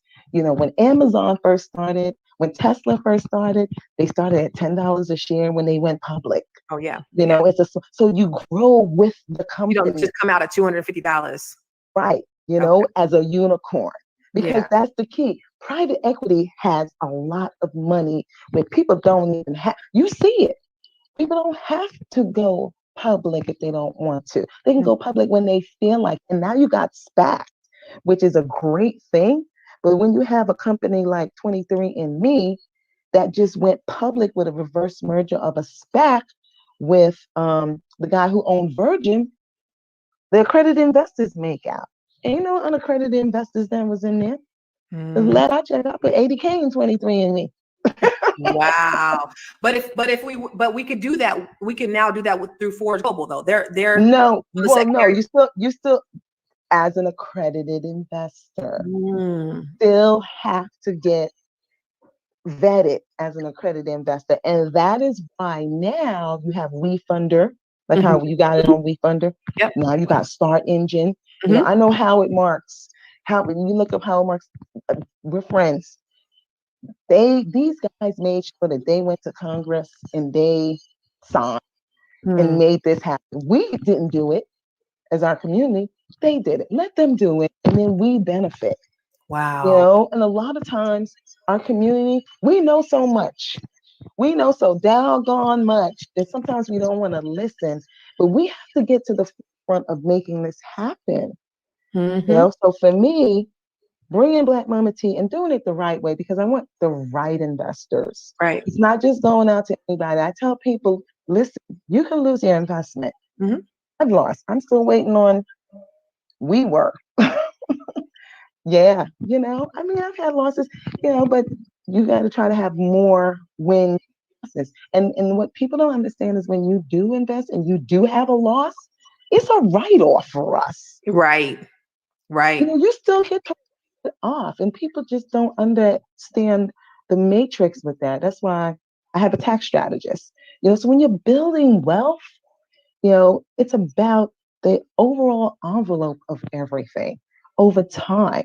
So you take baby steps. Yes, you put 500 here, 500 there, 5,000 there. That is what you do. And then when there's a liquidity event, everyone, is when you go public or a company comes in and buys like all the shares, or there's a merger. That's what happened with the SPAC. Then, everybody gets paid off at a certain price, dollar amount, so that's where you build your wealth. You build your wealth through that. And we have to make sure that we're educating. It's a lot, but it's a lot to know, but you have to have time to know it. Right. You don't do it overnight. And a lot of times our computer, and you know what? And when you look at Warren Buffett, even in the public market, if you don't want to get into private equity, I play in both. Think about the term of exponential growth in 10 stocks do very, very well when it hits that 10th year, that 15th year, that 20th year. That's where it's like double, triple, quadruples. It's never really in the earlier years. That's why I say with small caps, because you have the ability to grow with exponential growth. I have stock of Constellation. You know who Constellation is? No, who's Constellation?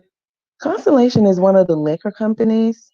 They own Brown-Forman. They own Jack Daniels. They've been around for a long time.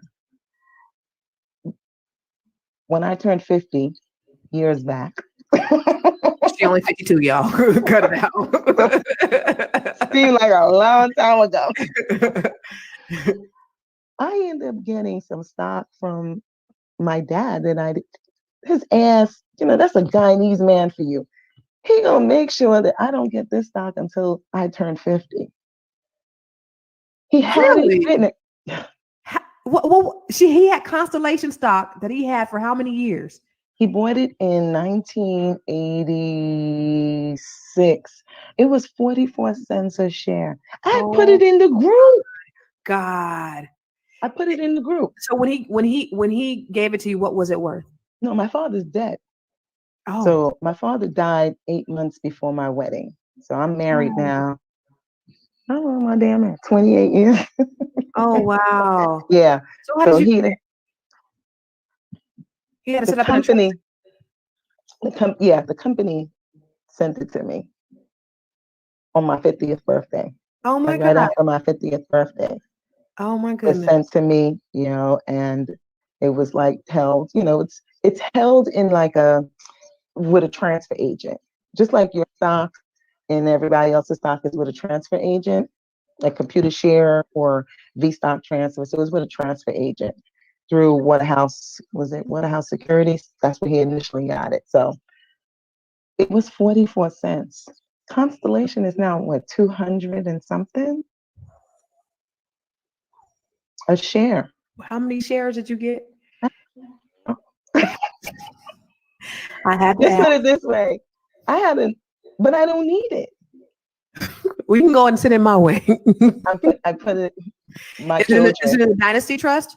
No, it's for the children, the kids. My children have it. So when my children, and that was the other thing too. I also invested for my kids when they were born. I bought stock for them every year. I would buy stock for them in there. Back then, I had Waterhouse Securities, and this tell you how long I've been investing for 32 years. But as the kids got older, as the time that they were born, every time you got your income tax check, if you got a refund, I would put $100, $200, or $300 worth of shares for each of them before I even spend my tax return. Or if I had extra money with whatever, I would do that. So my daughter's going to be 19 Wednesday. You know what we doing right now? What? We buying a house. She's getting it, or you're getting it for her? For her. No, she's getting it, and Wow. she's putting the down payment At 19. at 19. And hold up, because she got a scholarship. Wow. So she's making sure that she lives off campus. Now the school is going to pay the mortgage. That's my child. Okay. But not only that, she's going to get her 2 other roommates to pay her rent. Who are also athletes to pay the rent. So I explained it because she called me. You know what? Do you know about the first time home buying program that she learned on TikTok? I said, listen, you. So you getting her? Are you doing that? The kitty condo loan where it's an FHA loan where it's her property. You're going on after. It's hers. Her daddy going on. I got other stuff to do. Man, that's so dope. But she has but she has the money. Wow, for her own down payment.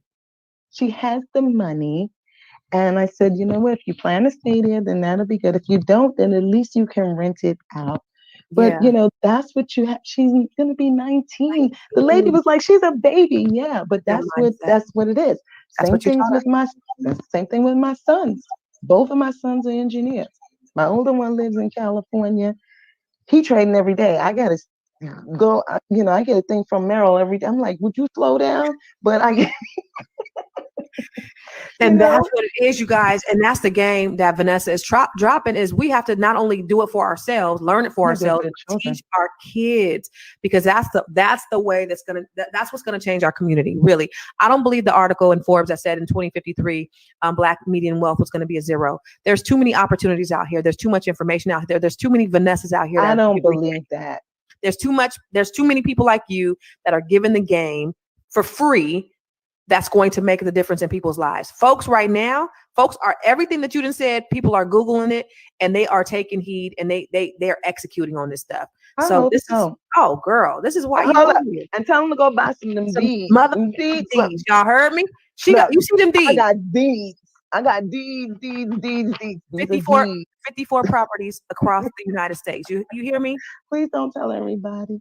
Look. Please. She's not playing around here. But one of the things she told you guys is start getting, if you can't manufacture, start getting some property, do some tax deeds. She paid $500 for a freaking, how big is that building that you bought for $500? The medical 14,000 square foot. I was on, I don't know if you know about this. Well, you might as well know. My biggest deal that I got. I have a 3-acre industrial park right in Gary. I think Cynthia knows. That's the best deal I've ever done. Best deal. I found a diamond in the rough. Have 4 warehouses. The property is 132,000 square feet. The property itself. You couldn't even see it. You couldn't see it, Constance. They had so much dumping. They had so much junk on it. that you couldn't see it. I picked that at the tax sale for $500. I picked it up. How many acres And is I that? went there, 3 acres. 3 acres. How many square feet? An acre is 43, like No, 43,000. I don't know, 43,560. But how many square feet was the building? No, the one building I got is 22,000 square feet. 2,000. 22,000 square feet. One of the buildings. Another building I had to demolish. That was 6,000 square feet. Then there's like 3 other buildings in the carport. Industrial park for $500. I cleaned the sucker up. The mayor of Gary, Jerome Prince, had to come through, and he was like, "Who owns this land? Who's cleaning?" They thought it was the city. I had trucks, everything that I had. I had to bring in my own crew. I had to fly my own crew in to do it. I put brand new gates on the property, cleaned everything. I put a parking lot. I know the concrete company out there. Called one of my boys from New York. They called one of my boys from Chicago. They called them to bring the concrete. Wow. Hold on. I poured about 500 tons of RCA for that whole parking lot, that whole area. Why you didn't tell me to go look at that? Why you didn't tell me to go look at that when I was out there? Because you was at the medical building already. You only get to see one. You can't look. He's showing you everything. Well, hold up. I get it insured. So the insurance company said, okay, they're looking at the notes and they're looking, they're looking at their information on the insurance. They said, okay, you got to insure this for over $1 million. I said, no. I only paid $500 for it. The insurance company said, we don't care what you paid for it. We're going to send somebody out there. I said, well, in the meantime, let me pay for up to $1 million in insurance because I want to make sure I'm covered. I don't want to play because I have gates on the property. They come back and they send an appraiser. Girl, they came back and said, this property is appraised at $3.2 million.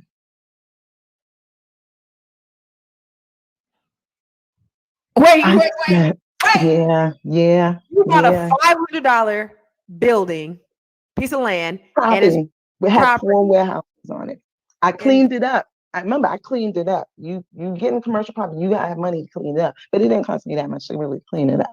Paid like $125,000. Yeah, the insurance company came back 3.2, and I said no. They were like yes. So, and of course, I'm thinking they want to insure it just because they want that insurance premium. Yeah. Like, yeah, okay, it's right. So but I sent out another. Did you have to insure it for $3.2 million? We worked out. I had the appraiser. I sent out my own independent appraisal, and they were like, you cleaned up this property. You got all this, and everything was in great bones with it, which was really, really, really good. And that was a diamond in the rough. And you know what I did? What? I bought all the houses across the street. Next round, fuck that. I'm buying all of this. 500. Man, so you hold up, and no mortgage. And no mortgage. I don't got no mortgages on my properties. Somebody said, but the equity though. You understand what I'm talking about? You know what this lady is worth? I'm renting it.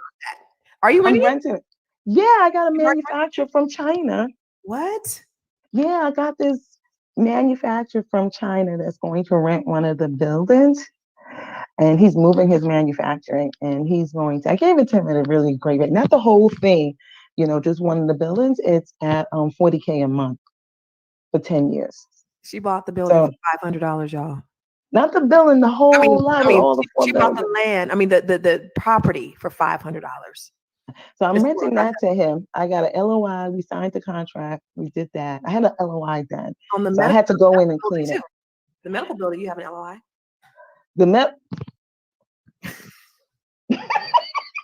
She's killing it. Do you understand what I'm talking about?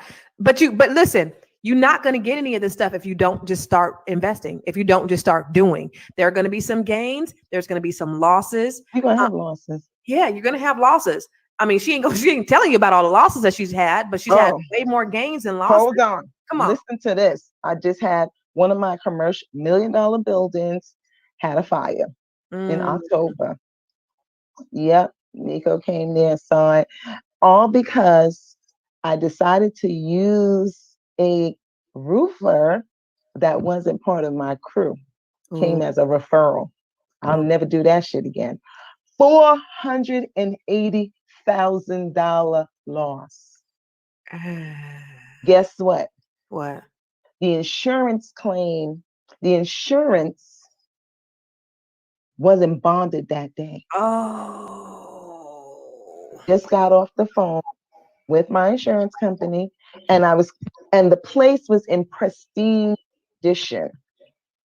I had a medical company renting downstairs. Next door was a T-Mobile or a Verizon that I was going to rent. And then upstairs was 15 offices. All it was cosmetic. All he had to do was cut the air handling unit and cut the plenum out because there was an air conditioner, and then just push it down to the next floor. Well, he used a Sawzall. If y'all know what a Sawzall is, a Sawzall, and try to cut metal to metal.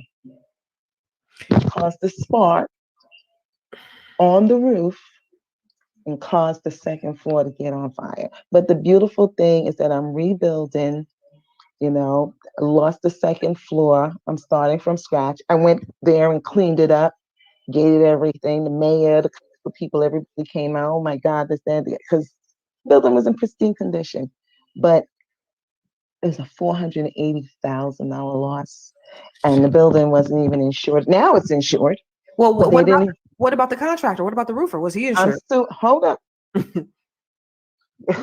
This is where you're gonna learn, baby. She said, hold up. Somebody said that could have been a sabotage. It could have been, but it's nothing I could do about it. You know what I mean? It happened. But thank God I wasn't in the building because I was just outside of the building. Oh, you were there. And I was there because I was meeting with the guy to change the locks, and they were up there. They were just up there to just cut the thing out. And girl, I just thank God. Listen, nobody got hurt. Yeah. And you know what? It taught me you're gonna go through stuff to go through perseverance. Right. And it really shows that how quickly you can think about doing things. Mm-hmm. And if I wasn't as blessed as I am financially, and also having the people that I have in the construction and engineering industry, then that would have been a whole different story. Yeah. Because that really is coming out of my cost. But I already had a construction crew. So I had my guys come in and be like, clean that. After the fire chief said it's good to go, I went in there and had it all cleaned up with my crew and everything. And another crew that I knew in Chicago from the construction industry, even the dumpster company, I knew Cheryl, she owns the dumpster company in Chicago. She sent that. So I had people, and these were not, these were white people. Italians. Please tell me you're getting no, I'm not getting reimbursed. Because guess what? When I went to file for their insurance company, that's another thing I learned. They had too many claims already. Ooh. So his insurance wouldn't pay you cover. No. They were dropping them. So that was in that. So even if you get second insured, you get a second insured on their certificate, and they talk about their license and bonded insured, you can get in second insured and have your name on their insurance.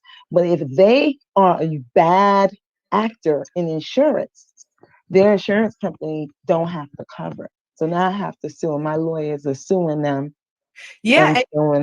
And that's the thing, because you can look up somebody's license and you could see that they're licensed, they're bonded, everything's in place, and they're ready to go. You wouldn't even know if you went, if you looked at up their license that their insurance was no longer insuring them. You wouldn't have even known. You wouldn't know. You wouldn't know until something actually happened.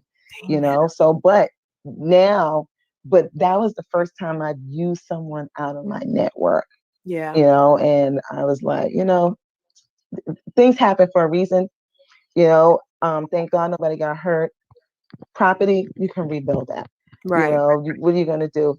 If it wasn't a life loss, I get a nice, hold on, I'm getting a tax write-off. Nice tax write-off because you need that. You do need that.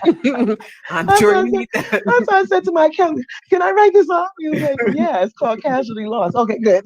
There you go. You do get that. you know, and then we're just gonna rebuild and do what's right and make it happen. That's all I can do. Thank God I'm married to an engineer. My Right. husband is a licensed PE. So with that, you guess who? I said, baby, you gotta do the drawings and stamp. And it's like, what? She got everything that she needs between her and her husband. I mean, everything. She's a My freaking son's an E. scientist. Hold up, my son's an electrical engineer. Oh, So I'm trying to make sure that, all in the family. try to. And my other one is a computer science. That's what you get with two engineers. He's gonna set up your networks and all your buildings and everything. He's gonna take care of everything. So just to reset the room, I just wanted for everybody, because we still have thousands of people that are watching us right now. Vanessa, you said thousands? I thought it thousands. was just you and I. No, baby. No, baby. There are And a thousands few, of people like watching us 23 people or something. No, baby. It's thousands on this mug right now between YouTube and Facebook and Periscope. And a lot of folks have questions. So I just want there are people that are coming on. Yeah. People that are coming on. This is Vanessa Braxton. This is the $1 billion Black Mama Vodka lady who started out bootlegging in college. Moonshine and tow up her dorm. I mean, I don't want the people coming back and suing me 34 years later. Right? You gotta watch the replay, y'all, because it's fascinating. And the thing that I love about Vanessa is she's so brilliant. She's so smart. She knows stuff. She plays on a different level than 99% of us, but she's so down to earth and she's so willing to share. She said, I ain't teaching, I'm sharing. I ain't got time to be teaching, but I am sharing. She's willing to give the information. And the information. You the information. She should, like that.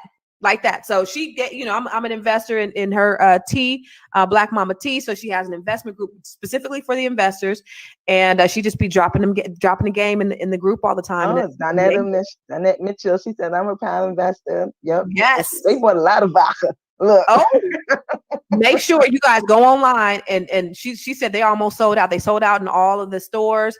They about to sell out online. Make sure I have is the chai tea. That's it. That's my last batch. Yeah, but it's good. It's running out. I love chai tea too. My chai tea vodka. Mm-hmm. So she is not only, she does the vodka, she does the tea, she invests in real estate. She got 54 properties all over the United States. She cannabis investor, silently moves in silence. 5G contract for 52 years. Now I will share that with your audience because I think if you don't mind, please. Okay. Look up AmericanTowers.com. American Tower or AmericanTower.com. Okay. Is it American Towers? American Wireless Solutions. AmericanTower.com. Yeah. Someone says your husband must be proud. Mm-hmm. Husband, kids, mama, daddy, auntie, cousin. I don't know. Sometimes I feel like they don't appreciate me. They see you out there hustling. I'm proud of him too. Shoot, he take care of everything. Let me be real. He take care of everything. So that way I can build the wealth for the family. Hello. Okay, I'm looking at American Tower Corporation. Yeah, so you can go to American Towers or SBAsites.com. SBAsites.com. I appreciate you. SBA is one of my clients. SBA Communications. I know the owner, Jeffrey. He has a family office, so I always see him in the meetings. But SBA Communications, and you get into this stuff because of the people that's around you and the people, your circles that you know. Mm-hmm. But they, especially American Towers, they're looking for about 40,000 5G cell towers to place. What they do is they'll place mono cell towers on your property, or they'll put it on your building. Now, like you saw my medical building, mm-hmm. They're going to put a 5G cell tower on that medical building.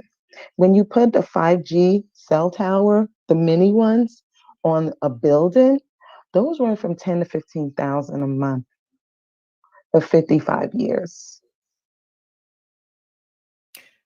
So this is just any commercial building? Commercial. They prefer to have industrial, commercial. They'll do residential, but they won't do, if it's a residential, it's got to be like what is it, a multi-family, like six apartments or more. You know what I mean? So that, because 6 apartments or more is considered commercial in a residential. Like I know people who have like multifamily syndications, and then they, as additional income, they will put the cell towers, on their building. In addition to also, leasing some of the ground lease as well for specific thing. I've done that too. One of my other properties, I sell the dirt out of it. That's a whole nother game. Yeah.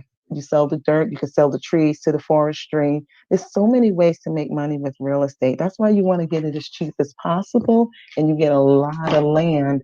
So that way you can suck the life out of the land and use every part of it. So I heard of oil. I've heard of getting oil. I didn't know that you can get the dirt. You could sell the Yeah, dirt. you can sell dirt. Yeah, I've sold dirt. Mm-hmm. You take it. So in those, so that way it's clean. Mm-hmm. so in those rural areas where you could get 30, 40 acres for really cheap, you can actually sell the dirt from those areas I do a soil sample. It depends on where it is. But let's say, how do you think concrete plants get the dirt? They get dirty dirt. Oh, they got to get it from somewhere. They get dirty dirt and they clean it. Really? And that's how you get, that's how they sell soil to you.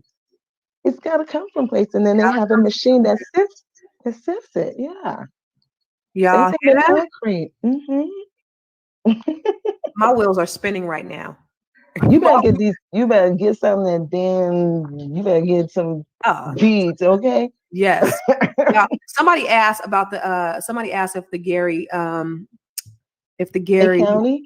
if they have another round to invest, I think. You mean to buy the tax deeds? Yeah, the tax deeds. When's the next round? I think somebody asked. Well, it starts April 6th. You have to register. You have to register in person by March 20th or March 11th, something like that. From February 17th to March 11th. So I was there February 19th. Yeah. I found out on March 8th. I was there on March 9th. But they have one. This particular one is tax commissioner sale. So they used to do it in March and May, but because of the pandemic, they just decided to do it May of last year, and then of course now April. So they kind of switched up. Mm-hmm.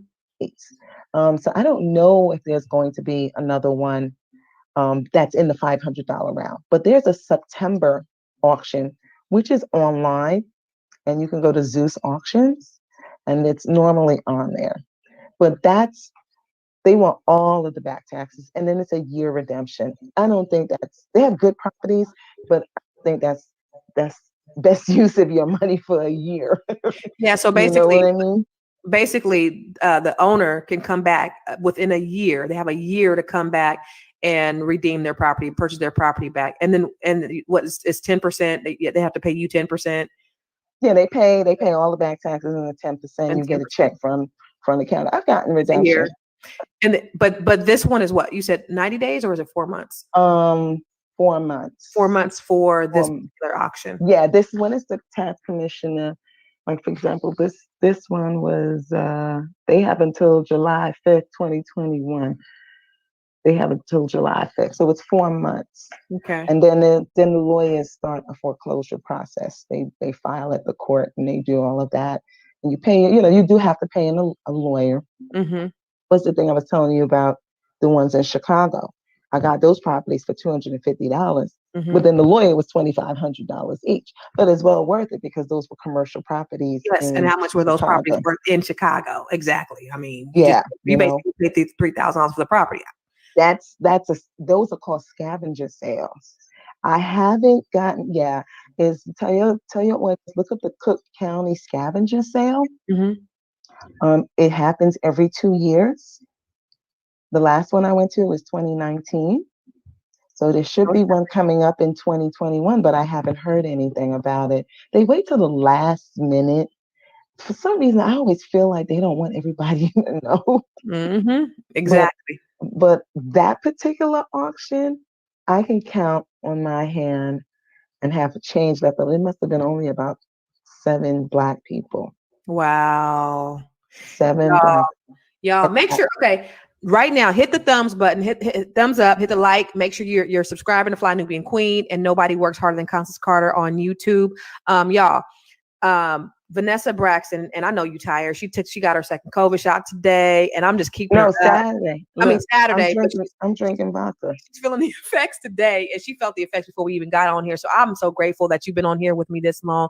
But these people are so hungry. Like the numbers, typically at this time, the numbers go down. The numbers How are. do we see the number? I can see the numbers on my side, but the numbers are actually going up as we go, and they normally will go down if you're on this long. This is crazy. Oh, really? So yeah, you dropping these gems on them, girl. They are like they're eating this up. Like D Bowden has been on here from the beginning, and we've been on here almost 4 hours. D Bowden.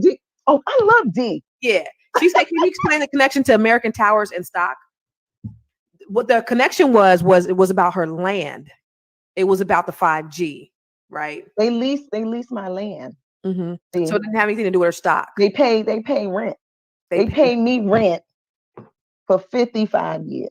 Remember, she said earlier, she got a 5-year lease for 5G. You heard me? 5G towers.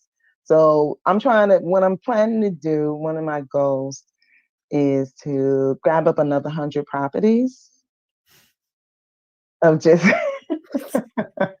You see how she did that so nonchalantly. I'm just going to grab another 100 properties. That's what I'm going to do. Listen, they ain't getting no more damn land in the United States of America.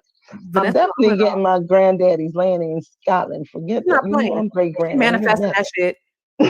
She manifesting that shit. May look like a barn, but let me tell you, I'm gonna put a sign up on there. It's gonna say Black Mama. Love it. International, baby. Come on now. But that's what you gotta do. You gotta think of inventive ways. You're always gonna make money in real estate, private equity, and with a business. Because that's what the tax code really, really, benefits, not a W-2. You can with a W-2, but you start investing early. That's right. Like I said, but I really want to see more of our people, more of our community investing for our children. Start buying those accounts, set up those custodial accounts. I put in the group, setting up the whole custodial account for your children. Yep. And then just do that, because you will see the exponential over time. Too many times we want to be flossing out there with the flyers shit in the ain't got a pot to piss in or want to throw it out of. Flyers car depreciates after it gets off the damn lot. Exactly. But if you buy a Birkin bag. She said, but if you buy a Birkin bag, that'll appreciate. Lorraine said you should do a master class. She said this is her master class, y'all. So y'all better rewind. Y'all send this to your friends, send this to your family, your mama, your auntie, and your cousin. Let everybody know and drop this game on everybody, because Vanessa is brilliant. She ain't just talking about it. I ain't brilliant. I live this. This ain't no brilliancy. It is brilliance. And the fact that you know how to do it, but the other thing is you execute it. It's not just that you have these brilliant ideas, but you execute, and you find this lady is doing lice now. She didn't parlay from vodka to doing hand sanitizer when the pandemic hit. Now she didn't found a cure for lice that she about to do. I ain't got a cure. She got a cure for lice. Girl, don't put that out there. Better call Dr. Boyce Watkins. Look. Don't be putting no cure out there on me. She didn't found a cure for lice. I mean, but she has a formula to help get rid of lice. But she's finding these needs. She's getting these niches, and she's just executing on this shit. She got trademarks. She got patents. Like she's actually, I she gotta has keep the lights on. a, I enjoy doing that. I do enjoy doing it. I enjoy. she's manufacturing her own shit. Did you hear when she said she goes to Alibaba to buy her equipment? Like she gave y'all some game. And if you don't do anything with this, I don't know what to say. Right. I import teas from different countries, coffee. I make the K-cups too. What's a K-cup? You know that we got coffee K-cups. You know how you go buy K-cups? I don't know what a K-cup is. People buy K-cups with the coffee. I'm not a coffee. It's in the soup. And yeah, so we make the K-cups. You put it into that Keurig. Oh, those. Machine. Okay, you have those. We make them. You make mama. Mm-hmm. One of my Italian friends bought a long story. He bought a manufacturing facility for me upstate. So she manufactures her own. Thank you, CP. I didn't know about the Keurig K-cup. I don't do Keurig either. So I just have to know because I said, you know what, when Starbucks went through that whole situation with, Black Lives Matter, I said, let me take advantage. I called Tony. I said, let me make sure I can get into this coffee game, just as well. Which is, we might as well have some of the coffee, and I imported some coffee, which is really, I had no idea the coffee game was so strong, just like tea. Mm-hmm. It's really, really, it's very strong. I mean, remember they were trading and importing tea. China, that was their currency at one time. I mean, tea is a big deal. Europe, tea is a huge deal. What I want to know, because there's like Jason, he's been on here from the very beginning too. It's a lot of people that have just stayed on here. Jason J. Mitch. He said that's dope. That's my boy. That's my brother. Oh, my brother, my homeboy from he's from Oakland, but he's now in Houston. But what I want to know is, what have you learned today by listening to this broadcast, by listening to Vanessa? And then what are you going to do to implement? What are you going to do differently now that you've heard? Because we don't want to just be sharing all this juicy, great, beautiful information. What are you going to actually do? She didn't showed you about how to get some D's. She didn't talk to you about manufacturing. She didn't showed you how to really bootleg liquor. She didn't showed you how to get money from cell towers, how to get money from land. Like, if you don't come out here and have $1 million plan after you get off this broadcast, I just don't know what to tell you. So I just want to know. Baby steps. Yeah. I want to know. She's franchising y'all. She's franchising. You could purchase. You could. I'm doing that for y'all. Yes. First, let me take the company public. But yes. So what are you going to do? Look at Be the Change been on here for 2 hours. She's in London. We've been in here for 2 hours. Yes, we've been on here for 2 hours and 1 minute. And Be the Change is in London. Been on here since 2:00 this morning, listening to you. People are listening from all over. That is great. What show is this? Yeah, Constance Carter, baby. Constance Carter. Yes. They from all over the world. I'm honored. Girl, look at Easter. Erica Easter. I've seen her on here in the beginning. They're all on here. You dropping this game, lady. You are dropping this game. So I want to know what you guys are going to be doing now that you heard from Vanessa, because Chris, she's been on here the entire time. What are you guys going to be doing? What are you guys going to do now that you've heard what you've heard from Vanessa? You guys got some game that you probably wouldn't have gotten. She is an accredited investor. I can't stay up too late without drinking something. Don't get high off your own supply. She does not abide by that rule.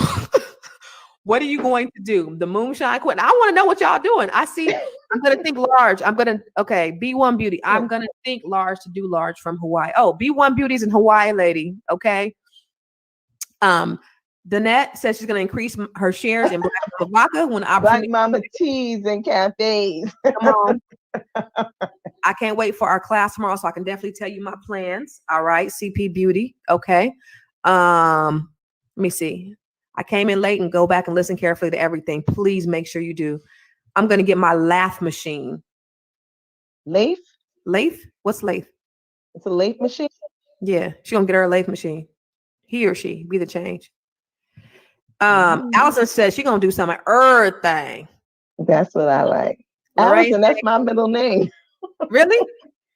Lorraine says she's going to create an account with Alibaba for her business. Good. Fortune says, I'm replanning this tomorrow. I'm watching with my guy. We'll be planning and executing. That's what I'm talking about, Fortune. Hi, Alabama. Okay, Terrence, I'm buying an apartment building in LA next month. That's what's up. Get some tax deeds in San Diego, Terrence. Sis, I'll hit you tomorrow. So glad to see Vanessa. She is fantastic. Galvanizing techniques that execute. I just shared this to my family, and you guys, hopefully you guys are sharing this on your timelines. Share this in every wealth group that you guys are in, every group, every Black Wall Street group, every group that's all about building wealth. Everybody needs to see this because this is some priceless game. Bo T said he planned to invest more. Patsy said she's going to buy some commercial property. Jason said he's going to set up his kids' Dash and Acorns account. Allison said she's going to take action. Good. B1 said, I want to know if Sis Vanessa knows any Wiltshires in Guyana? Wiltshires. I have to ask my mother. Patsy said she people there. manufacture her products. Good. Court said they're going to pursue commercial property. This was confirmation. Executing as we speak. Nice. At Orwell type. Lath machine is a machine that carves shapes, patterns for equipment, for instance. Okay. Nikita said, I can agree. This is definitely some hot tea. Keep doing your thing. And thanks for sharing some much needed information to your community. Bless you both. Thank you. Y'all gonna be going to Black Mama Teas to be buying some stuff and Black Mama Vodka. And put that on there. BlackMamaVodka.com. I just shared with my go-getters. It helps people. You keep Black people employed. That's right. Listen to this. I love this. My life will never be the same. My husband and I will begin mapping out our $1 million plan and executing it immediately. I love that. Sharon is indeed caring. What Yah has for you is for you. Love your people. It costs you nothing. Love us when I love it. Get my real estate license and start buying tax liens. You don't even need a real estate license. You don't need a license. You don't need a license. Not at all. You don't. Galvanizing said, shifting my paradigm. That's what's up. Miss Vanessa, she said her mom is Guyanese. I can relate to having 15 jobs, mom. Yeah, man. Yes, man. You know what I'm talking about. Make sure you guys are sharing this out to your network. Vanessa, you've been on with me for 2 hours and 5 minutes. She was tired when she got on, y'all. She was tired when she got on, but she was dropping them dimes, and I just couldn't stop her because I was just eating it all up. And guess what I'm gonna do? I'm finna rewind, and I'm gonna take copious notes my damn self because I'm finna, like that cell tower. I got a commercial property in Sacramento that could, you know what I mean? Nope. How much? 7,500. Yeah. How big? 7,500 square feet. Is it a commercial area? Yeah. Anything else around it? Is there anything around it? Anything else around it? Yeah, some stuff around it. Is it residential or is it just all commercial? Well, it's commercial, but there's residential probably within a mile. Sign up. Just sign up on American Towers and SBA sites and definitely do that. And they will reach out to you. But it's best if you have a portfolio. Because I let them look through my portfolio. Yeah, I say, I got this. I go, oh, okay, there's anything. They call me now. You got anything else coming up? I said, let me see. And that's the beautiful thing. Y'all start investing in these tax sales. Y'all get y'all some commercial properties. And then you guys could, not only can you rent them out to tenants, to commercial tenants, but then you could also get other passive income from other forms. Who knew? Who knew? People don't know. Well, I don't want to say too much. I don't want to say too much, but I got 13 acres out here in New York. You know, New York real estate is crazy expensive, right? It's kind of morbid, not morbid. It's a business deal. Cemetery want to rent it from me. They actually want to buy it. They want the cemetery wants to buy it. Cemetery. Okay. But my lawyers were like, no, keep it. Let them lease it for 100 years. That part. So there's a whole committee with the New York Cemetery Commission. Yeah, you got to get approvals. This is new. I love new stuff. Let me see how this gonna work. Because the worst thing that can happen is no, right? And that's going into the trust. Oh yeah, everything goes into the trust. The dynasty. Dynasty, Come on. everything into the trust. Y'all learned about LLC and the dynasty trust. trust today, y'all. Y'all knew about living trust, revocable, but you didn't know about dynasty trust. Yo, I think Wyoming got their dynasty trust is for 1,000 years. What? And where? That in Wyoming. In Wyoming? Mm-hmm. You know, you can go to South. She putting you up on some Rockefeller-ish. Hold up, I was about to say something. You know, you can hide your assets in South Dakota. You can hide your assets in South Dakota through a trust where your spouse won't have no access to it ever. My husband has access to everything I have because I'm not going to be like. Wow. Who would do such a thing? Yeah. I've known people to do it. Yeah. Wow. Yeah, girl. They know this game well, and we just have to learn it. But this was wonderful. She put you up on some 1% game. Y'all hear me? Somebody said, "Nah, I just Googled that shit." That's what you GTS, my nigga. GTS. You heard me. She just put you up on some 1%er insider stuff today. Do you hear me? A lot of the stuff she talked about was that 1%er insider shit. Do you hear me? Okay? Do you hear me? You sound like my kids. My children goes to like they take succession classes, you know, so whenever they're talking with the wealth advisor, my son said, "This is some Illuminati shit, Mom." Right. I said, "Don't say that, please." It's right. not. Do you hear what I'm talking about? She just put you average Negroes up on some 1%. Let me see. Us average Negroes. No, she put us average Negroes up on some 1% of shit. You know what I'm saying? I'm average. Mm-hmm. Look, I wear a t-shirt, right? But that's what I love about her. And she come through and brilliant. And I wear my Timbs. You don't know what I got. You don't know who or where, how I move or what I got. I don't have to floss it. I don't have to flaunt it. She ain't got Most people who flaunt it don't have it. You always know the poor person in the room. Cause they the loudest, flashiest dresser. They look the most expensive. Got their life savings in their pocket. Right. They around their waist. That belt. They got $15 in the bank. 15 in the bank. You hear me? Ridiculous. But but here's the thing. We changing the mindset of our people. We are, because this is the stuff that we need to hear. Like, we hear stuff, you know, I teach on a very basic and elementary level, which is good for some, but you came and you like advanced and, you know, high. But this is stuff that people have never heard of. I've never heard of in my life until sitting down and talking to you. So this, and you can Google it. And you could GTS, you can Google that shit. Absolutely. Look, and I got the deeds to prove it. Look, you got to say,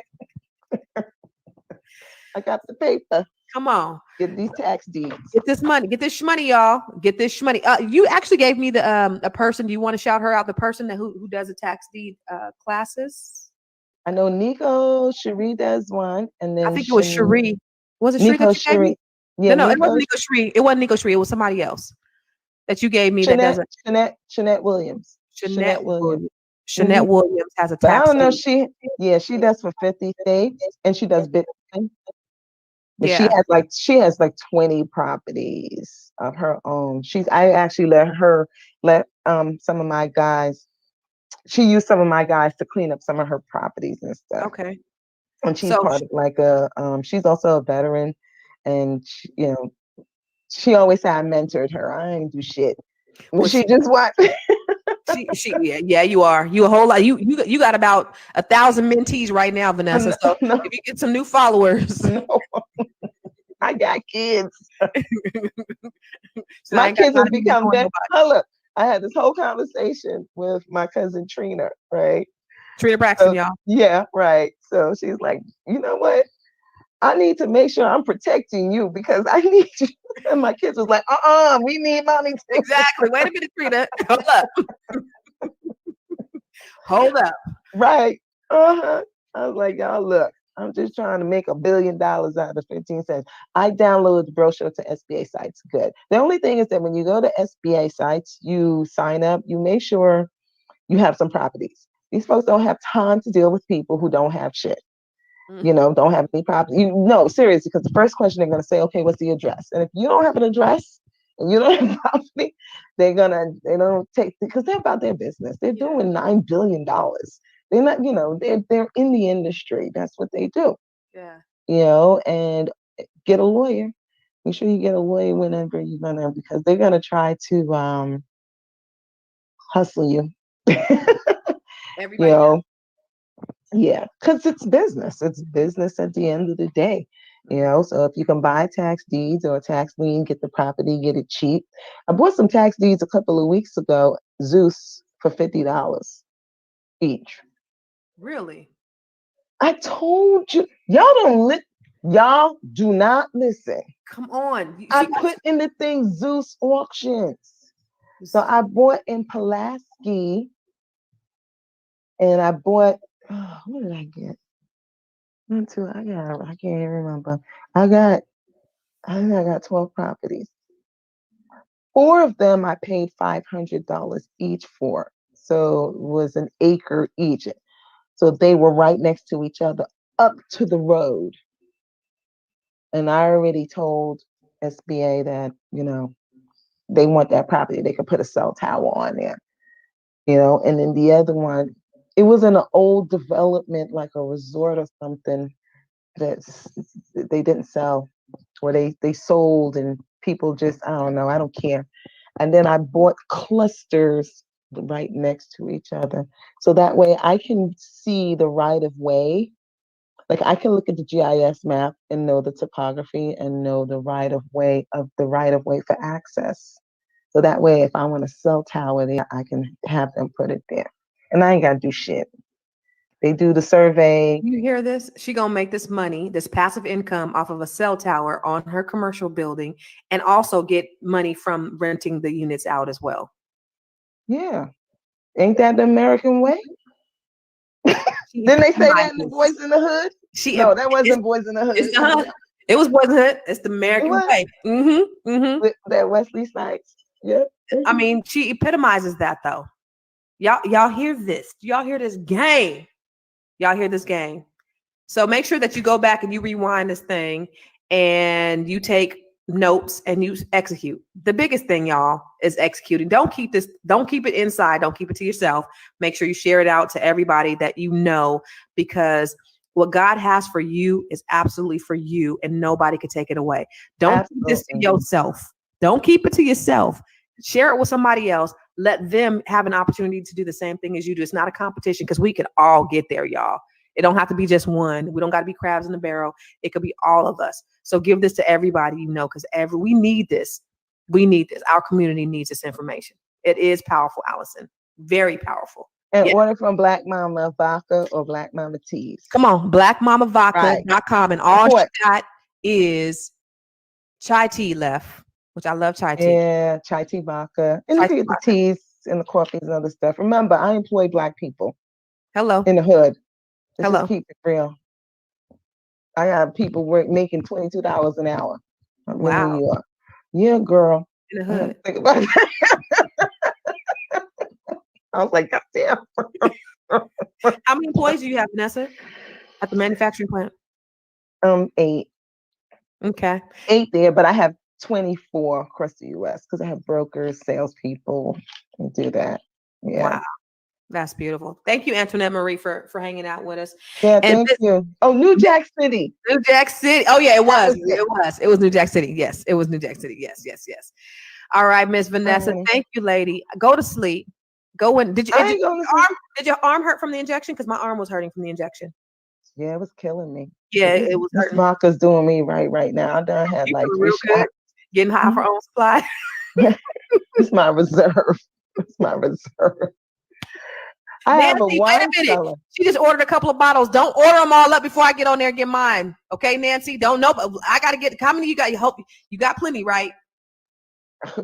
I don't know. I'm not at the facility. My employees go in. I When it's gone, it's gone. But when I have I might as well share this with you. Yeah, share it all. Because I'm gonna want you to taste it. When's the I next made, party? So when's the next party I'm coming? But go ahead. Hey, girl, I just got my vaccine. When we open up Black Mama T's Cafe, I want to make sure I I'm don't have no vaccinated too. issue. I'm vaccinated too. We good. I made a cold brew coffee vodka. It's in the fridge right now. Cold brew. Coffee. A coffee vodka. Tastes pretty good. When do you drink something like that? Do you drink it at night or do you drink it in the morning? Anytime. I don't know. Anytime, I guess, for the coffee people. That's vodka, a coffee vodka, cold brew coffee vodka. Because everybody's into the cold brew. And you mix this yourself? Well, I'm a master blender. I love it. She just be creating. So I use that, you bring it, when you distill well, this one I pulled from another distillery because they wanted me to try it. It was 192 proof. So I have to proof it down. And then, yeah, because it's 100, it's 192 proof, 200, 200 proof. And cold brew. I'm going to say, oh, okay. Dee said, yes. Okay, good. So, because I'm not into coffee, but I got to expand into the other areas. I am making a gin. I'm making a Braxton gin. Okay. It'll be in my husband's family name. Okay. It'll be in the kids' name, Braxton gin. Yeah. And then I'm making a Grave Sandy. That's my maiden name, Scotch. That's the Scottish name. So I'm making a Scotch from my great grandfather's recipe that I'm trying to conjure up. How are you conjuring it up from inside? From the in Scotland. They sent me something, but I can't read the shit. I don't know what the hell it is. Really? Yeah, I don't know what the hell it says. So I'm when I go out to Scotland. You want to come to Scotland? Hell yeah! Where we going? Well, it's gonna be me and Trina. So I'll let you know. You let me know. I'll be on the first thing smoking. Because we got to set that up. Because we're gonna be going through. We're gonna go from London to UK. UK to Renfrewshire. Okay. That's where my family, is, because I'm gonna go out there and look at some property. I'm trying to get some I'm trying to get some property. I'm gonna get that property, but then I'll get duals. Once I get that property, then I get like a status of something. I'll be like a lady or some shit, something like that. Wait, once you get your great granddaddy's property? Once you own the property, when anybody who owns property in Scotland, Ireland, those areas, you're a lord or a lady. That's where it comes from landlord. What? So you're gonna be a lady in Scotland? That's a bad thing. You effing lady. Such an effing lady. So it's just only by paper, I guess, because effing lady own it, right? Allison, I stay ready, so I don't gotta get ready. Passport is always locked and loaded, baby. Yeah, mine too. Yes. Y'all better have a passport ready. Stamped up, boo. Yes. But I want to do that so that way I'll also have I can get dual citizenship. And Scotland is still under the UK, so which is the what is it, the Commonwealth or something like that. Yeah. So I'm just looking into that because now having that, now I'm gonna creep my way over to the UK or London and snatch some land. That's what we gotta go do. That's what she gonna They got some distressed you too. What the hell? I've never been to London before. You never? Never. Mm-mm. Oh, it's beautiful. Yeah, I've never been there. Piccadilly Square. Yeah. I've never been there. I've been to Spain, not London though. I've been to Italy. Yeah. Really, really, really nice. Mm-hmm. In Italy. Where else I've been? I've been all over the damn country. Hong Kong. I went to Hong Kong with Black Mama Vodka. Is your brand sold internationally? Mm-hmm. Oh, I mean, it's online, so you ship internationally, obviously. No, but I also sell in London well, I did sell in Hong Kong, and then I shipped to the US embassies. Okay. I had the US embassies contract.